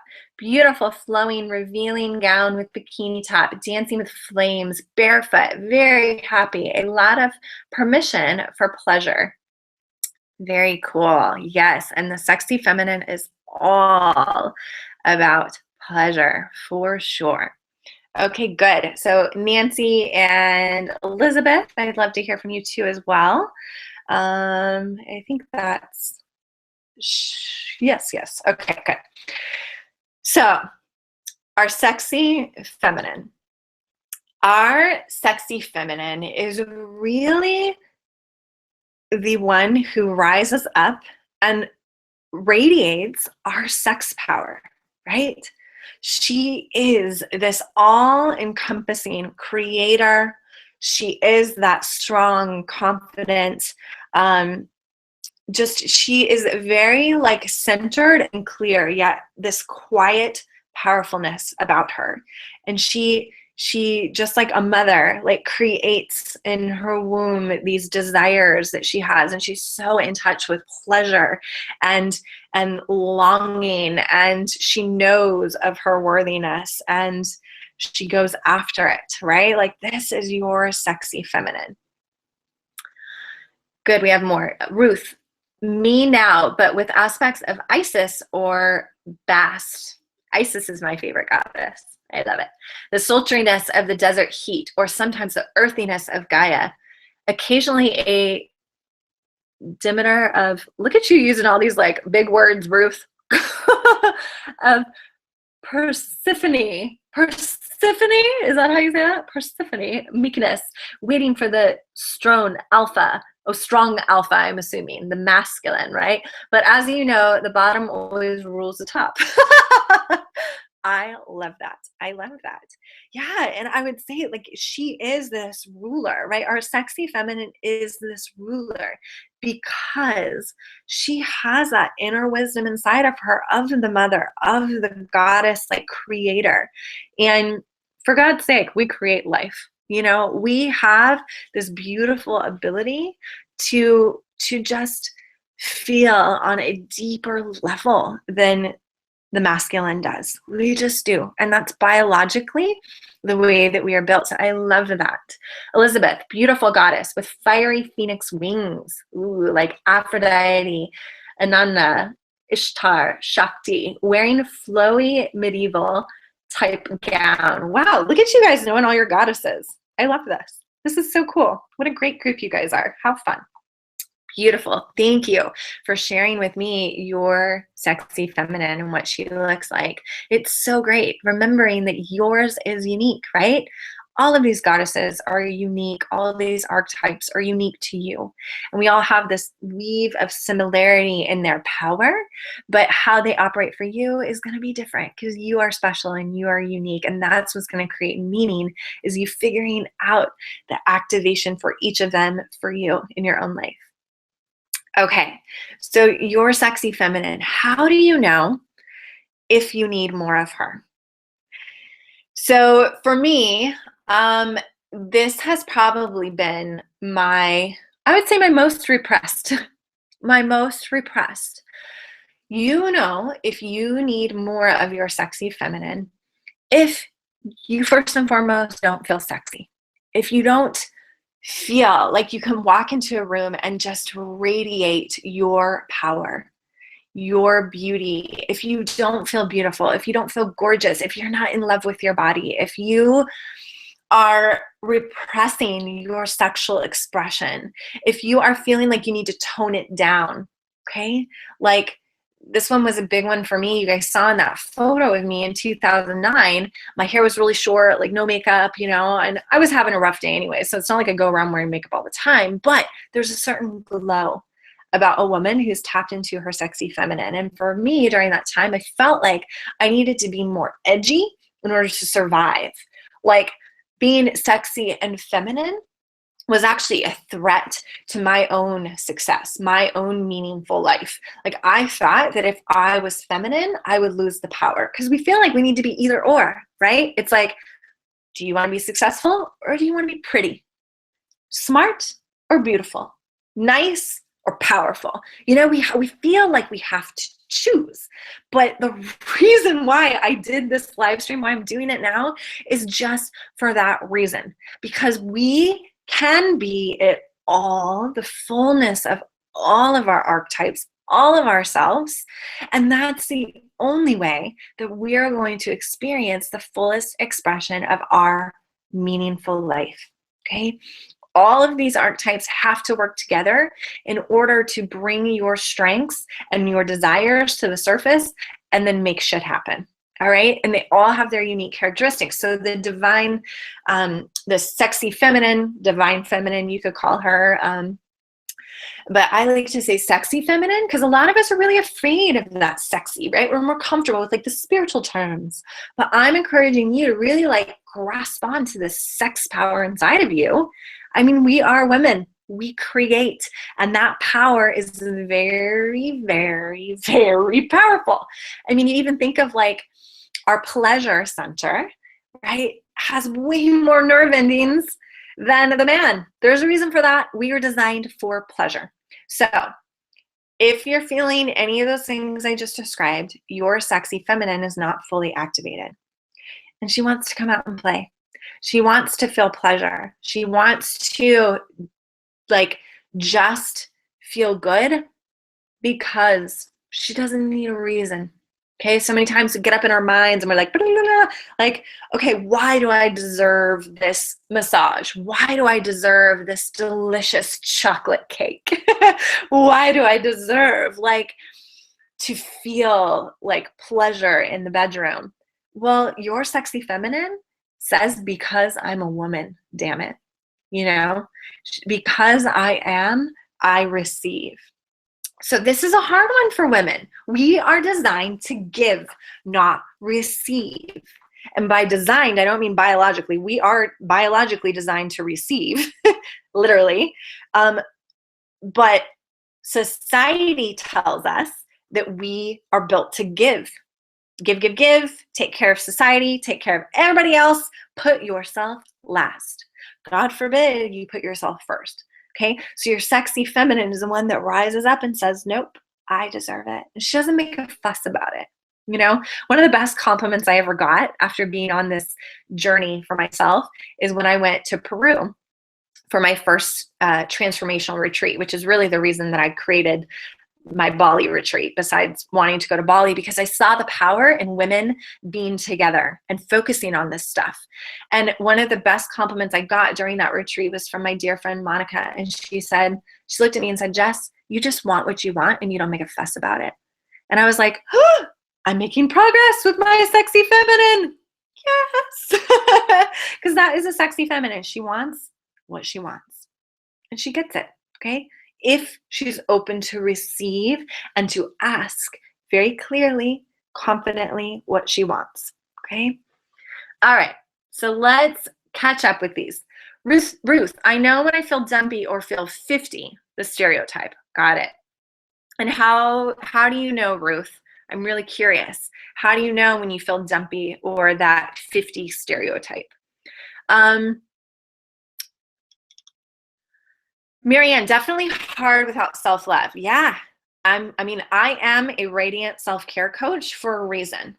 You know, I believe that the foundation of all of this, shedding the shoulds, connecting with these archetypes, discovering our deepest desires, creating more meaningful success, going after our big meaningful dreams, it all is foundational based on our self-care. So that is all, like, I teach around that transformational circle of really getting your self-love, self-care, that you're worth it. And you're right, it's very hard without self-love.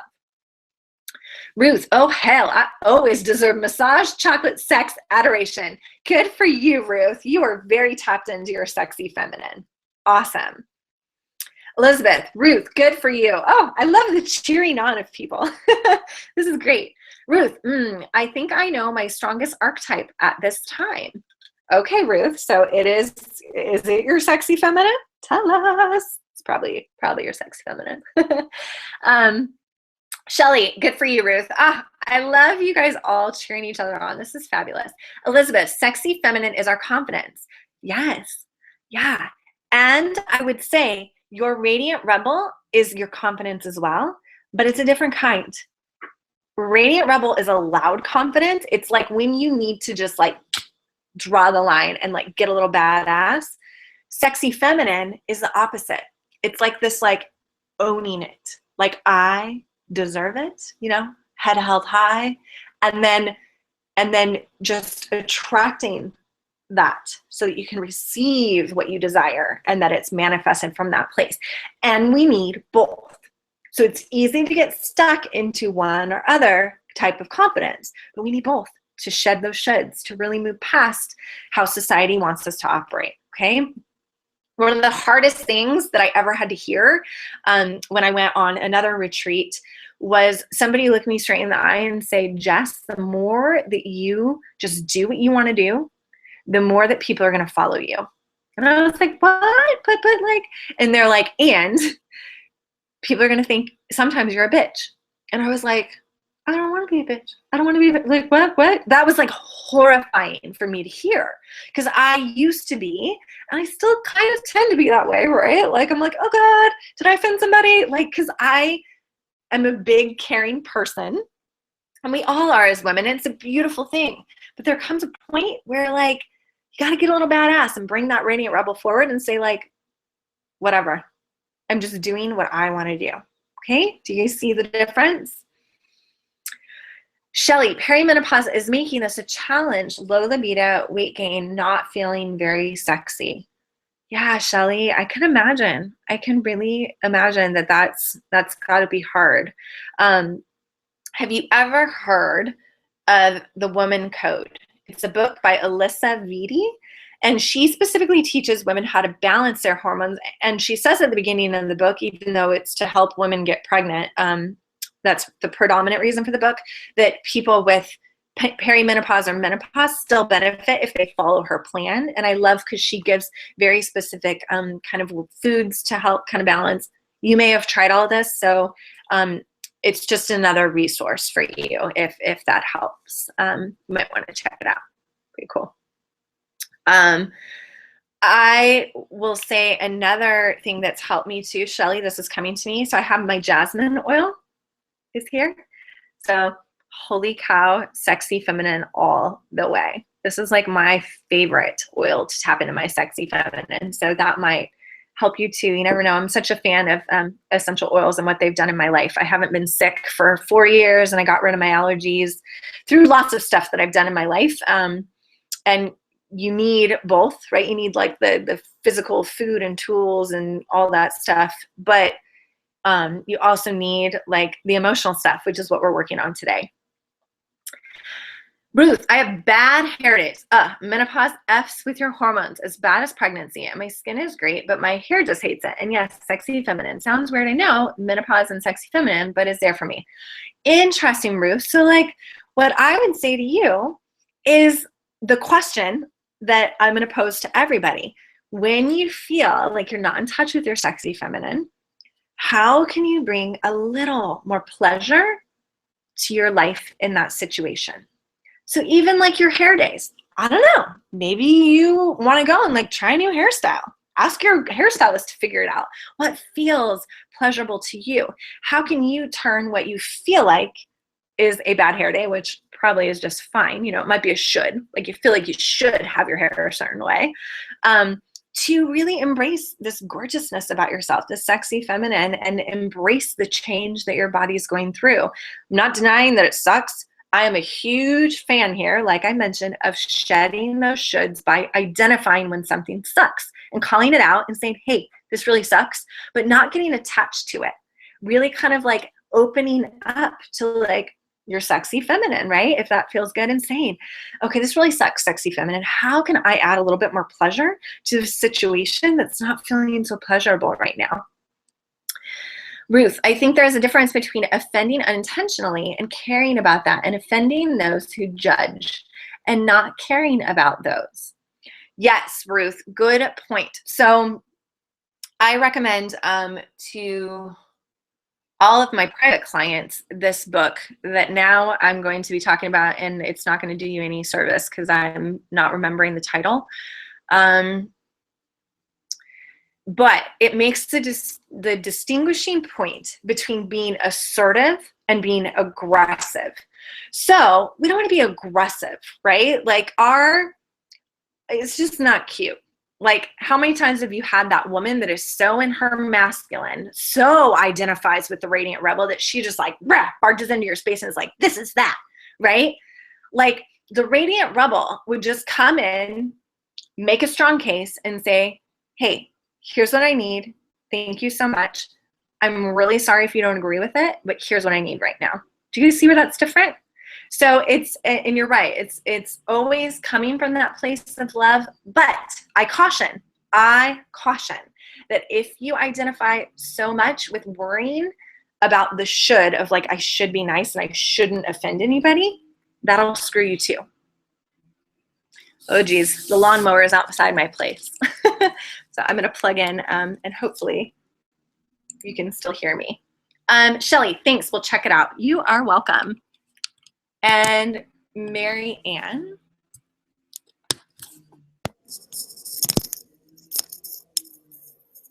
Okay, can you guys hear me okay? Hopefully that lawnmower dude is not too annoying. Have a no clothing day. Marianne, is that a tip for how to get in touch with your sexy feminine? Just kind of lounging around naked in your beautiful body? That's really cool, if that is. Okay, so the question, like I mentioned, for getting in touch with your sexy feminine is, how can I add just a little more pleasure to this situation? Or how can I add a lot more pleasure? Ask your sexy feminine to come forward.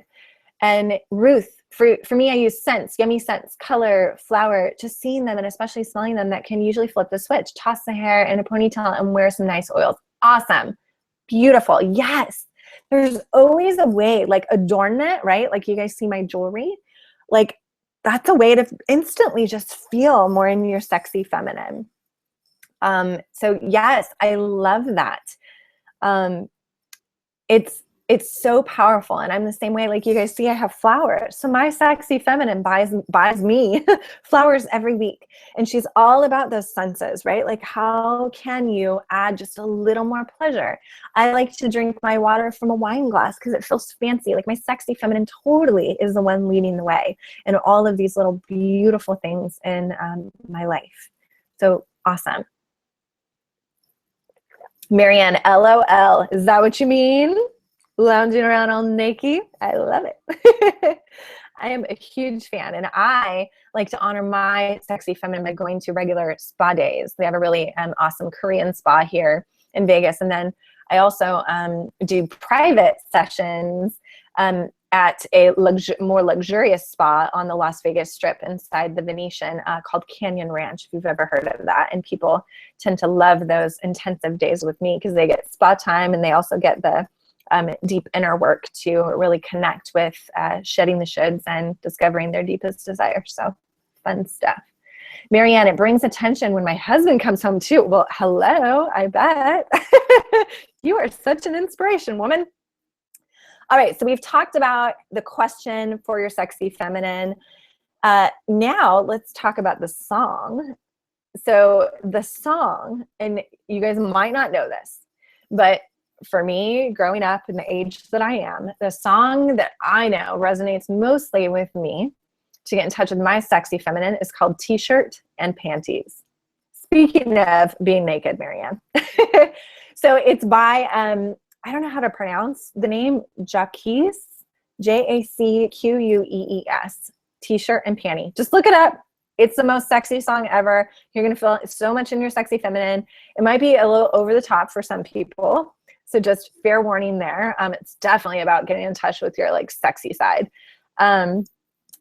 Or I recommend pretty much any Sade song. You guys know Sade, spelled S-A-D-E, freaking sexy feminine all the way, every single one of her songs basically. So if I'm needing to get in touch with my sexy feminine, I will put on some Sade. Faux sure. Okay, Ruth, LOL, Marianne, I think we have the same game plan. I freaking love you ladies. You guys are awesome. Wonderful. Okay, so I'm going to show you the photo or a few photos of sexy feminine that a couple of the ladies from my Bali retreat last year depicted, embodied in their photo shoot. And then I get to share with you a little bit more about the Radiance Recharge, my transformational retreat for women. And then, you know, I'll kind of tie in like how you can get inspired for your own sexy feminine, radiant rebel, and playful child through a transformational experience like a retreat. Even if you're not interested in coming with me, which I hope you are, would be really awesome. But if you're not, just, you know, it's important to keep in mind there's certain elements of retreats that I'm not a fan of. So I hope to inspire you through how I've structured my retreats so that you can get in touch with these goddesses inside of you. Ruth, I'll look it up. But most anything from 80s, 90s, R&B, hip hop. Yeah, totally. Love it. Okay, so let's go now to screen share again.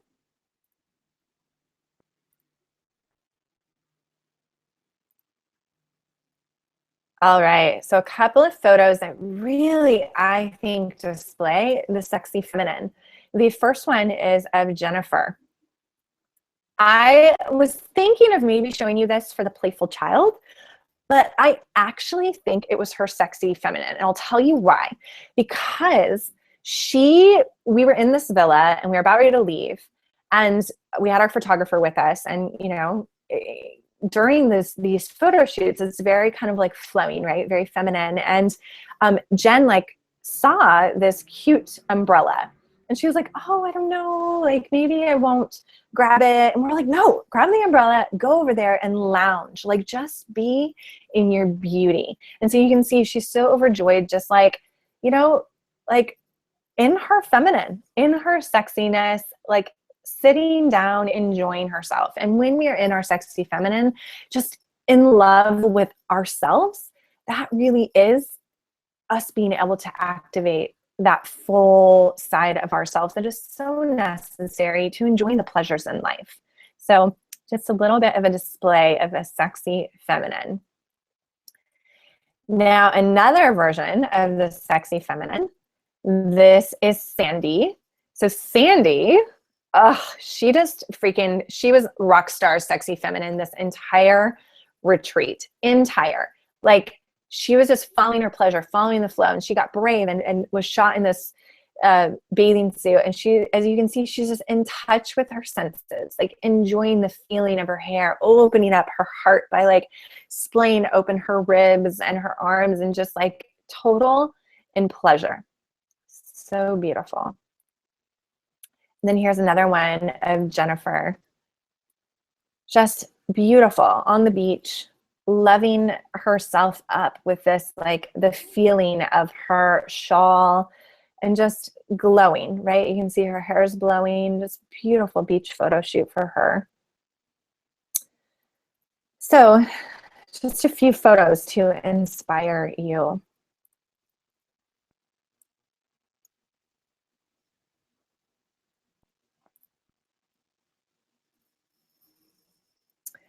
Marianne, you've been a big help, Jess. Thank you. You are so welcome, Marianne. You are so welcome. I'm so glad you joined. Ruth, R. Kelly, Bump and Grind, one of our favorites. Yeah, that is a good one. Ruth, she looks amazing. Yes, Ruth, very sensual looking. Yeah, the ladies are just, we do the photo shoot about halfway through the retreat, and it's really like this place where the women have started to open up to all these sides of themselves. So it's always beautiful and fun for me to see what comes through for them, what wants to be expressed. Okay, so now I'm going to play for you a video to really inspire you. We talked about these archetypes. We have talked about how to tap more into them, how to know when we're missing them in our life, how to not let them run the show, but to really have them work together. And you might still be feeling like, okay, this is great, Jess. And like, how do I integrate? So one of the biggest ways that I have found to really tap into my truth, tap into the fullness of me, is to get out of my everyday routine, right? Because how many times are we just stuck in overdrive of like, we're in our jobs, we're operating, we're moving from this place of subconscious, and we don't actually have the time or space to connect deeper with ourselves. So the way that I've found that has been just life changing for me, literally changed my life when I went on my first transformational retreat to Peru, has been to get away, to really go on these retreats where there's dedicated time and space and a structure. So you can get away yourself, you can go on vacation, right? You can like even plan with one of those travel agencies that takes care of it for you. But what is so powerful is when you are intentional and you are with other women on the same path as you, who are wanting to shed more of these shoulds, get more connected to these archetypes, step more into their feminine power, and actually allow their desires to rise to the surface. But not only to allow them to rise to the surface, but actually create a plan for how to create more meaningful success in your life. Because many of us, we might be stuck in like shedding the shoulds and discovering our desires, or we might actually be to a place where we kind of know what we want, but now we don't know how to get it. So that's really what I specialize in helping women do, is open up to these archetypes, open up to themselves, and give themselves permission to take a beautiful retreat like this that is structured in an island that is known for its feminine power, known for its power of like literally Mother Earth taking your pain and giving you that space where you can say it's okay to not be okay, and to let go of all the crap and the shit that's been holding you back, and to really like go introspective and discover like what wants to emerge, what wants to come forward. So to inspire you, I created this video, which I'm in love with. So I hope you love it as much as I do too, to share with you a little bit more about like, what does that look and feel like in your everyday life, if you're really in need of something like this, and how might it possibly feel to move through that. So I am going to go away for just a few minutes and allow you ladies to get inspired and watch this video. I'll be back.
All right, loves.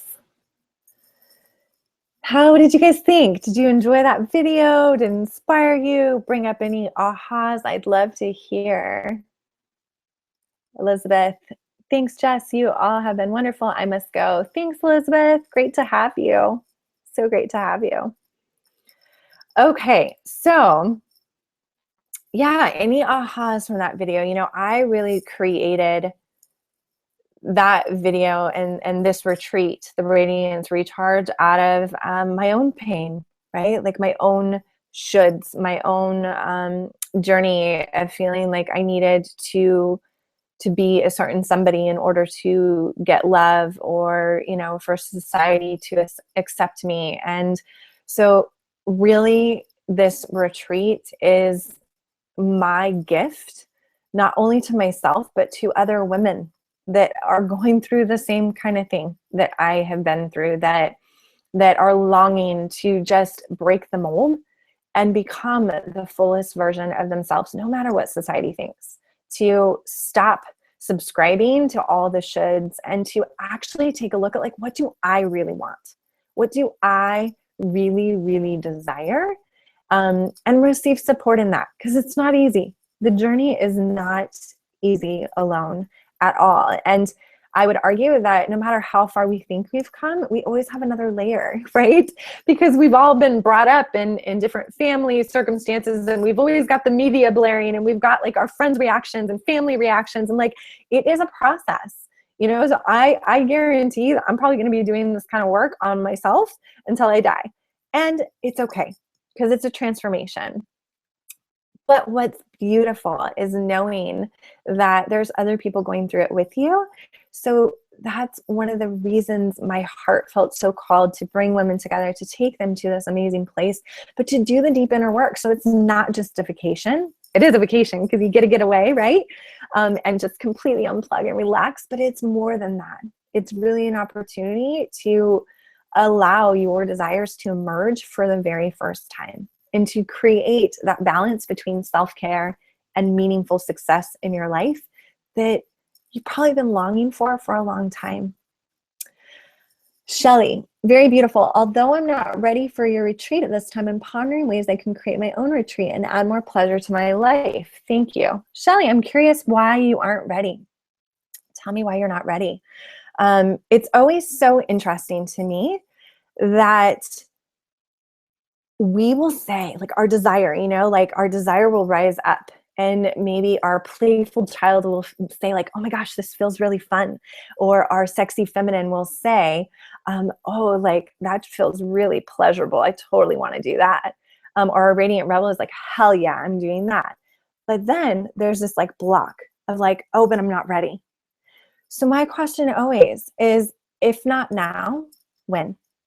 Because you're never going to be ready. That is absolutely 100% true. I held myself back for so long because I thought I was never ready, you know?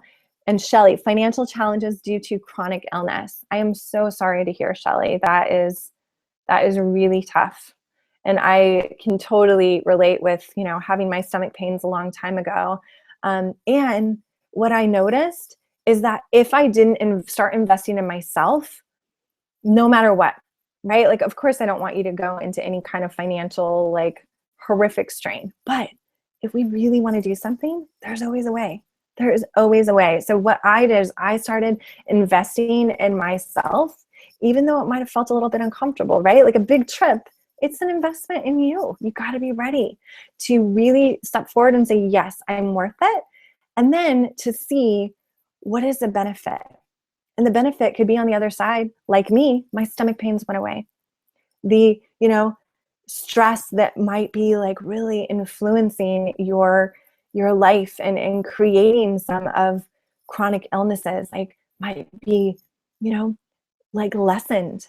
And who knows, like stepping into your pleasure and your power even more might create this life that you always dreamed of having, but because of all these other things have held you back. So if not now, when? Just something to ponder. Nancy, thank you for inspiring me and realizing how much work I need to do. How much work I need to be the true me. Gotta go. Thanks again. Ah, yeah, Nancy. You are so welcome. And yeah, we're not in this alone. So wonderful having you join us. Okay, so if I may, I would love for those of you who are still listening, I see we still have some people on, I would love to just share a little bit more. If you're feeling like you really want to take this next step, and maybe you're a little bit afraid, but you know something needs to change. You know that staying stuck in this life that is not fully meaningful, like maybe you have a little meaning, but it's not, like something's not adding up. If you're asking yourself that question, then I invite you to open up and explore. Maybe this retreat could be for you, right?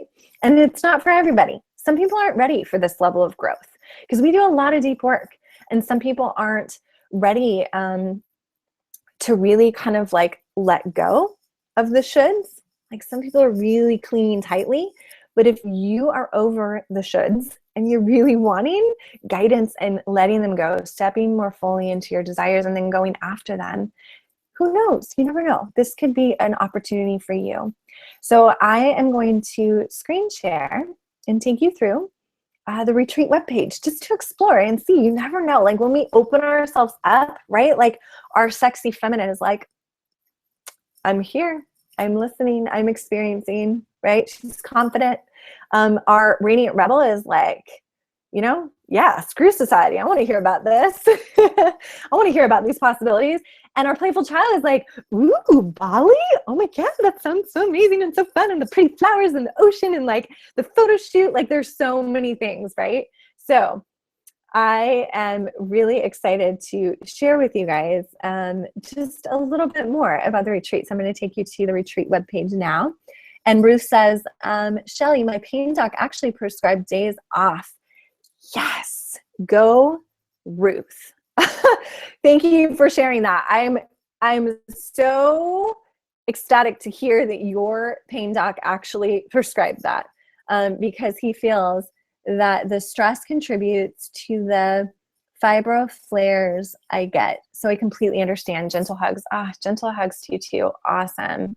I know you ladies, like this stuff is not easy, right? This physical life, this body, like we have so many strains and it's tough.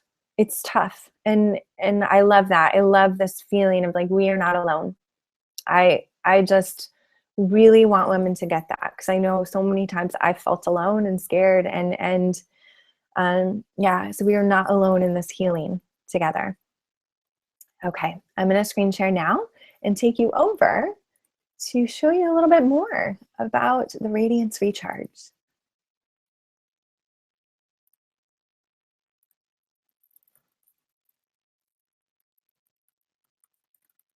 It's the radiancerecharge.com. You can come here to peruse all of the delicious things I have in store for the intimate group of women who come with me.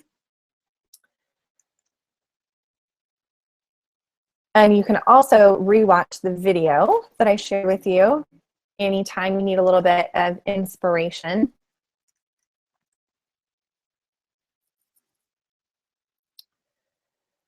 So I just want to be clear. I just mentioned that this retreat is not just a vacation. Like you could go on a vacation yourself. You could plan a little retreat for yourself. You could hire, a travel company to do something amazing for you. However, what often happens when we go away is that we are actually more stressed out when we return than when we left. And that's because we haven't actually learned how to unplug, how to take a vacation, how to stay off of our smartphones and devices and to really just be with ourselves, with our desires, to really, really just be in the moment. We don't know how to do that, right? Because we're so busy. We got stuff to do. We got to-do lists. And that's what happens in our everyday life. And usually when we try to get away and unplug, it's tough. So that's specifically what I specialize in, is holding women in this beautiful space, this beautiful container of it's okay. You can let go. and we shed the shoulds. We discover your deepest desires and move forward with your big, meaningful dreams without feeling guilty and while still feeling radiant and feminine. And it's not easy to do alone. So if you're feeling any of those things, like you want to let go of the shoulds, you want to figure out like, what the heck do you desire? And you want to get more clarity on your big, meaningful dreams. Like, what are they? You know, a lot of women that I speak to are very unclear. And maybe you're feeling a little bit of guilt come up around even wanting to do what you want to do, or go after your version of meaningful success, not society's. Then this retreat could be for you. So this retreat is a 9-day transformational retreat, which I mentioned that it's intimate. So I only take 8 women and I have 5 spots left. And the retreat is April 22nd through the 30th. Now, if you're freaking out about that date and thinking, oh my God, I would really love to do this, but it's just way too soon, I ask you to pause, because that's our fear talking, right? Like, and maybe you already have something scheduled and that's okay. But the question is, what choices in your life have you made based on pure desire, on pure pleasure? And I bet you a lot of those choices were pretty last minute. You didn't think twice.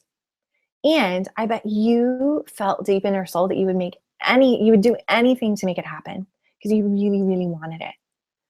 So my first international trip was actually to France, and I made the decision to go 2 weeks before the trip. And all the fears that came up was like, I didn't even have a passport. I was like, oh my God, I don't have a passport. Like all these blocks, right? Our minds go into like figure it out mode. I don't have a passport. How am I going to buy my plane ticket? My employer is going to be pissed and probably not even going to let me take time off. So I asked all of my archetypes to raise up my playful child to see like, how can I make this more fun in figuring this out? What are the possibilities? I wonder. I asked my radiant rebel to step up and like, just tell work that I was going to be gone. And if they said no, okay, then I could figure it out. But, I have this opportunity. Here's what's coming up for me. I have this great opportunity to go on this trip. And guess what? They didn't say no. And then I asked my sexy feminine to rise up. How can this be pleasurable? I was like, hello, investing in myself, taking this trip for me, going to a beautiful island. Hello, yeah, very pleasurable. So that was my process. So if you're freaking out about the date and you're wanting to do this, I just ask you to open up and ask your archetypes to help you explore the possibilities. You never know, okay? So I would love, so on this page, if you're already like, heck yeah, Jess, I really want to apply. I want to have a conversation with you. I want to explore the possibility of me coming to Bali on your transformational retreat. You can click the apply now button. Okay. And that link you can find again on the radiancerecharge.com. And you can click that button and it's just a few questions. It's a few questions for me to get to know you a little bit more, to explore where you're at in your self-care. And then what happens is after I look at your application, if you seem like a possible fit to me, I will get back to you and send you a link to my calendar. And then we schedule a beautiful call just to explore where I get to support you in determining and getting even more clarity. Like, is this a right fit for you? Is this something that you want to make happen? And I also need to interview you too, because I take a select group of women and I have a very heart-centered approach to not wanting to enroll women in this retreat unless they really are a good fit and I feel like I can help you, okay? And I'm protective of women not being judgmental, so I need to also, make sure of that for myself as well. That's come up for a few of the women who've signed up for the retreats, that they're afraid they're going to be judged. So I hold a very sacred space, so you don't have to worry about that. So if you are feeling like you want to explore this more right now, just click the apply now and fill it out, and then we will be in touch and have this beautiful conversation. It's what I love to do. So a little bit more about the retreat. How do you know? Maybe you're like, Jess, this sounds great, but how do I really know if it's me? I might want to apply, but I'm not sure. I'd like a little bit more clarity on if this retreat is really going to help me. So here's how you know. You want a life-changing transformational experience to connect deeper with your desires and take the next step in your spiritual journey. You're desiring time and space just to yourself. You are normally the giver, but are ready to receive and have all of your needs met. You are longing to have a circle of women who you can count on. You want to unplug from work, from technology, and just be without any responsibilities. You want to feel completely at peace while surrounded by beautiful scenery in Bali. You want to do something just for you. You want support in releasing emotional blocks that are holding you back from your next level of personal and business or career success. So you want more meaning. You want to feel free to express yourself without fear of what people think of you. You want to go somewhere where you can reset your thoughts and gain clarity on the next steps in your life. You want to set your inner light on fire to feel more self-confident and love yourself no matter what. Okay, so if you identify with most of these, then this retreat is maybe for you. So a little bit more. What is, the experience of the Radiance Recharge? So first and foremost, it's beautiful accommodations in a gorgeous luxury villa reserved just for our group. So amazing. Like literally that's what it looks like. So beautiful. Each villa has a pool. You also have your own large private room with king size bed and private bathroom. Okay, this is big. A lot of retreats that I've talked to other women go on, you got to share a room. It's no fun when you're actually trying to gain clarity on your own desires, okay? You get mixed up with other people too much. So we will have the connection time so you don't feel alone, but I want you to have your personal time too. So large private room, king size bed, and private bathroom just for you. Another thing to note is that the villas that I rent are like 5 minutes from the beach. You walk and you turn left and the beach is there. So I like to do that because it's so nurturing, at least it was last year for many of the women who came on the retreat, to just walk down to the beach in the morning before we started our activities. Speaking of activities, there are daily deep transformational activities that I lead. So here's me and the women from last year who came with me. And then my personal coaching to release emotional blocks and discover your deepest desires so you can leave feeling confident and clear. So we have our morning sessions that are really powerful. Delicious, fresh, organic food and beverage prepared by in-home chef. And I don't know why that photo is not showing up. That makes me sad because the food is so delicious. So maybe if you go to the radiancerecharge.com on your own computer, you can see the beautiful food. So I hire a private chef who actually used to be a cruise ship chef. And oh my God, the food is phenomenal. We were talking about it for days after we returned from Bali. So amazing. Every single meal, if we are not out at a restaurant, which is only a few times, is prepared by our in-home chef. And an abundance of pampering with luxurious Balinese spa treatments. Oh, Bali is just like the center for pampering, and we go to this amazing spa. So phenomenal. Plenty of time and space to completely let go and relax. So how many times do you actually have that? And I'm talking about like many retreats, women's retreats are jam-packed with just information, and it ends up feeling like work. So my intention is to really guide you through the deep transformational work so you get what you came for, but also you have plenty of time to let go, relax, and just be with your thoughts and yourself. Be in that sexy feminine pleasure.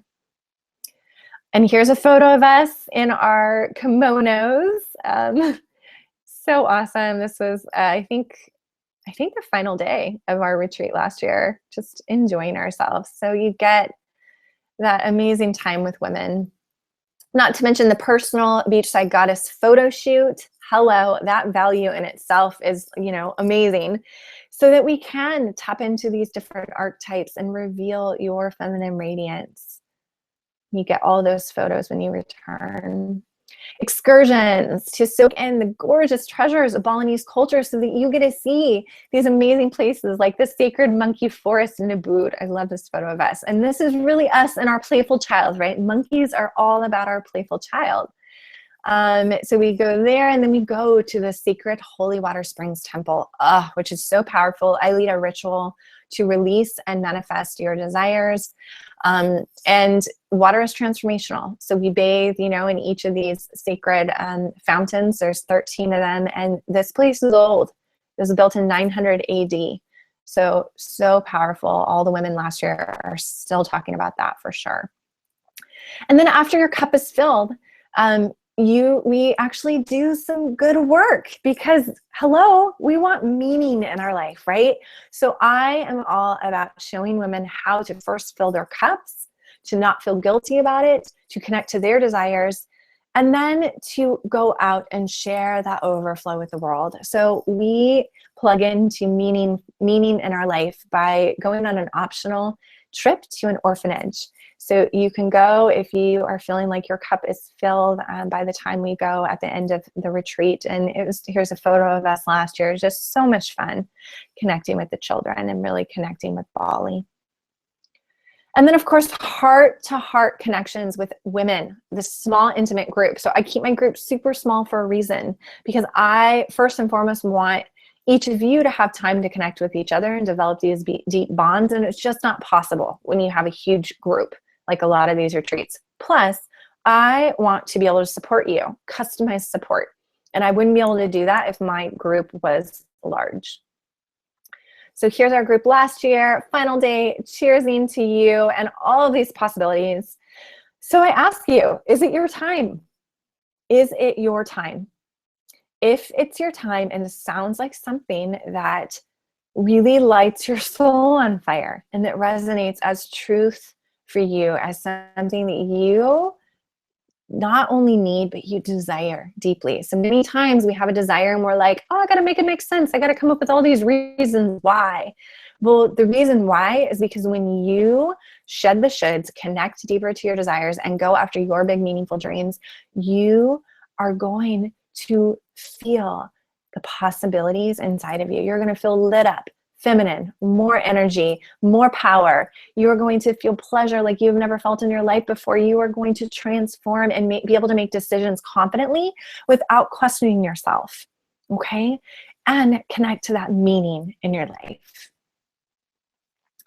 So as a recap, here's what's included in your investment, because you are so worth it.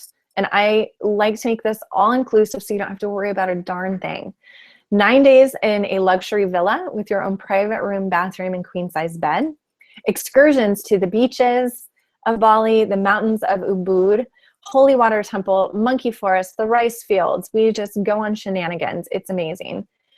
Nurturing, luxurious spa treatments, private goddess photo shoot, and access to all your gorgeous photos when you get back. All of your meals, delicious, healthy, prepared by a private chef. And no, there will not be any green juice fast. So this is all about, connecting to your sexy feminine desire of pleasure. So I like food and I want you to be well fed and nourished too. Also included any of the meals that we have outside of the villa, whether it's at restaurants or the like, that's all included. Daily transformational group activities and coaching support to connect deeper to yourself, remove what's holding you back, and get clarity on your future. Transportation to and from the Bali airport to our luxury villa, so you don't have to worry about transportation. That can be so stressful.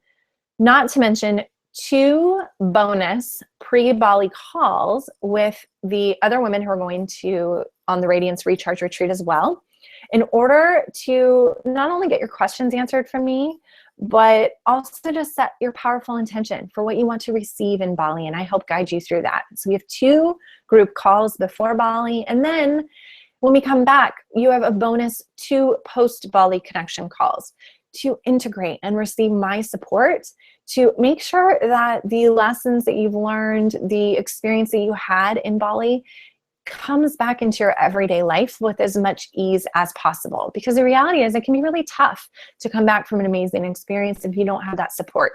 And I didn't receive some of that support on retreats that I've gone on. And so I wanted to make sure to include it in my retreat because I know how necessary it is.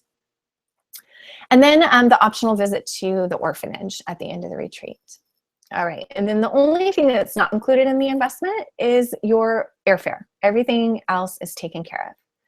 And I don't include the investment, if you're wondering, on the website simply because of the reason I mentioned earlier, which is that I want the opportunity to connect with you and make sure that this retreat is right for you, so that we're both coming to a decision together and you're not just putting down your hard-earned cash on this amazing experience and then coming expecting something that, you know, maybe you were not prepared for or that was just not the right fit for you. So I really want to do everybody justice by having a conversation.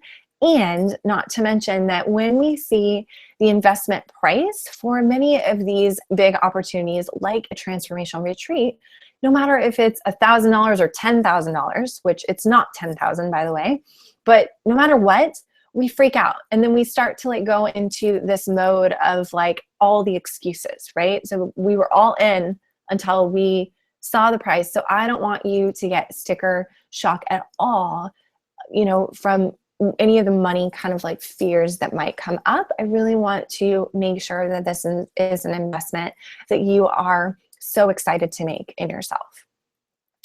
And then you can come to theradiancerecharge.com and you can watch some of these videos. If you're curious, like what was the experience like for past attendees? We filmed videos the very last night. This was at 1 a.m. and we were complete with the amazing magical experience. That's how great it was. We didn't want it to end.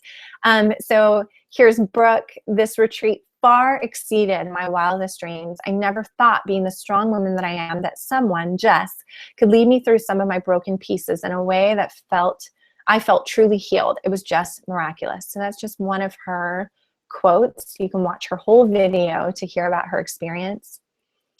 Larissa, this retreat gave me inspiration in my life to trust in who I am, to be myself, to let go of fears, hesitations, and doubts.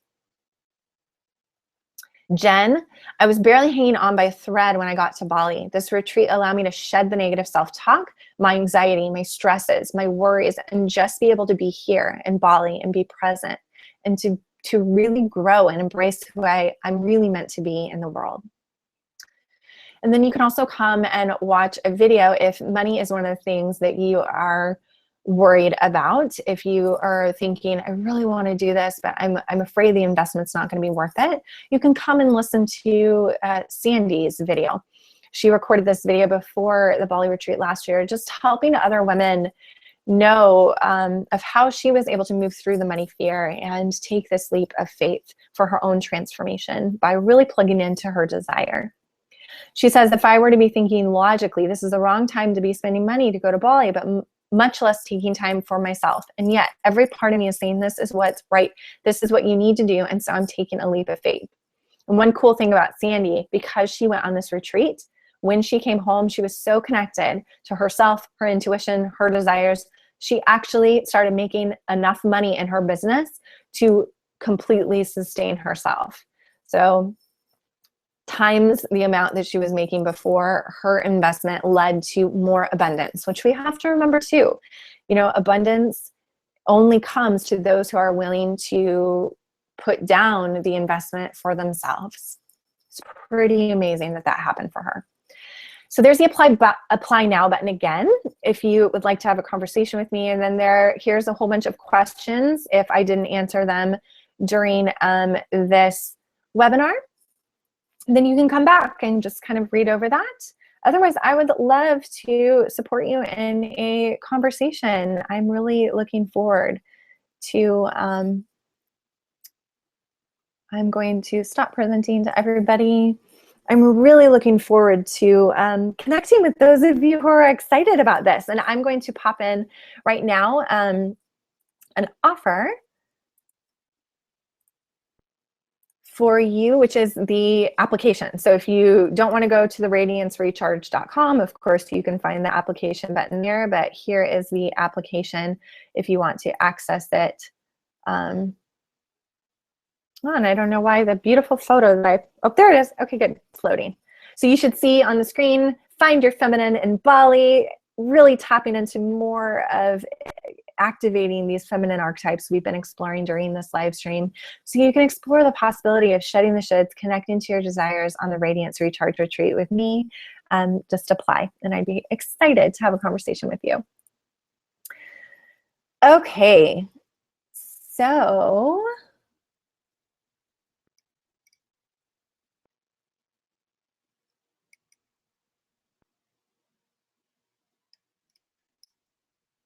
I'm just catching up on the comments here. Shelly, so glad I joined. Thank Jess and all ladies here. I've learned a lot of needed wisdom. Blessings. Great, great.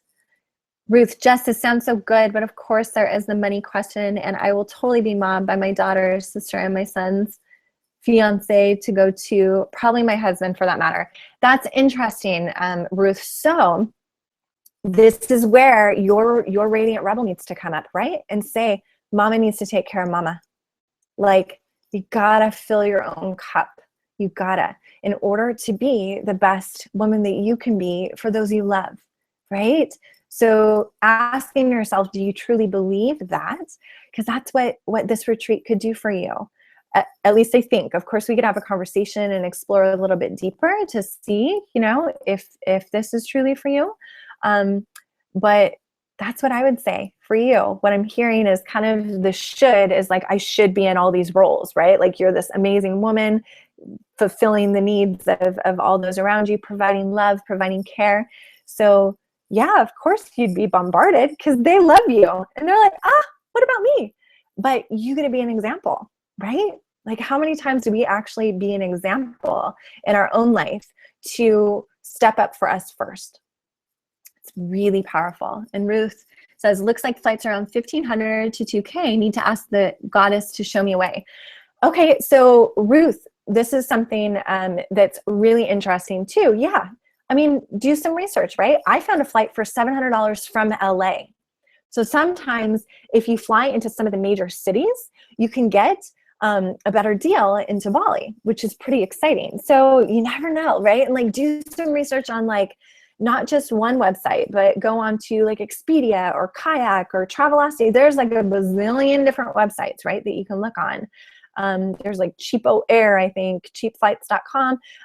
You can search like what would a flight look like from where you live into one of the major destination cities like LA is always good. So there's lots of possibilities. So yes, I invite you to ask the goddess to show you a way and to use some of that like playful child and get curious, right? And the radiant rebel that's like, I'm fierce. I'm making this happen for myself. Ruth, one quick question, Jess. Are there rules, regs about taking class 2 or 3 medications into Bali? I think I'm not sure, Ruth, and that's something that we could talk more about if you apply and then we have a conversation. I could do some research into that. My sense, because I worked for an airline, is that if you have a prescription, then you're fine. But we could figure out that for you and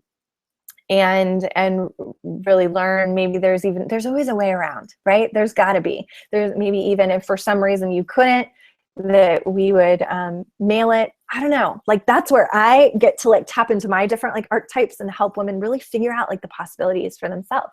So Ruth, if you haven't already, apply. And I'm so excited to chat with you about the possibility of coming on this transformational retreat. It would be an honor to have a conversation with you and explore.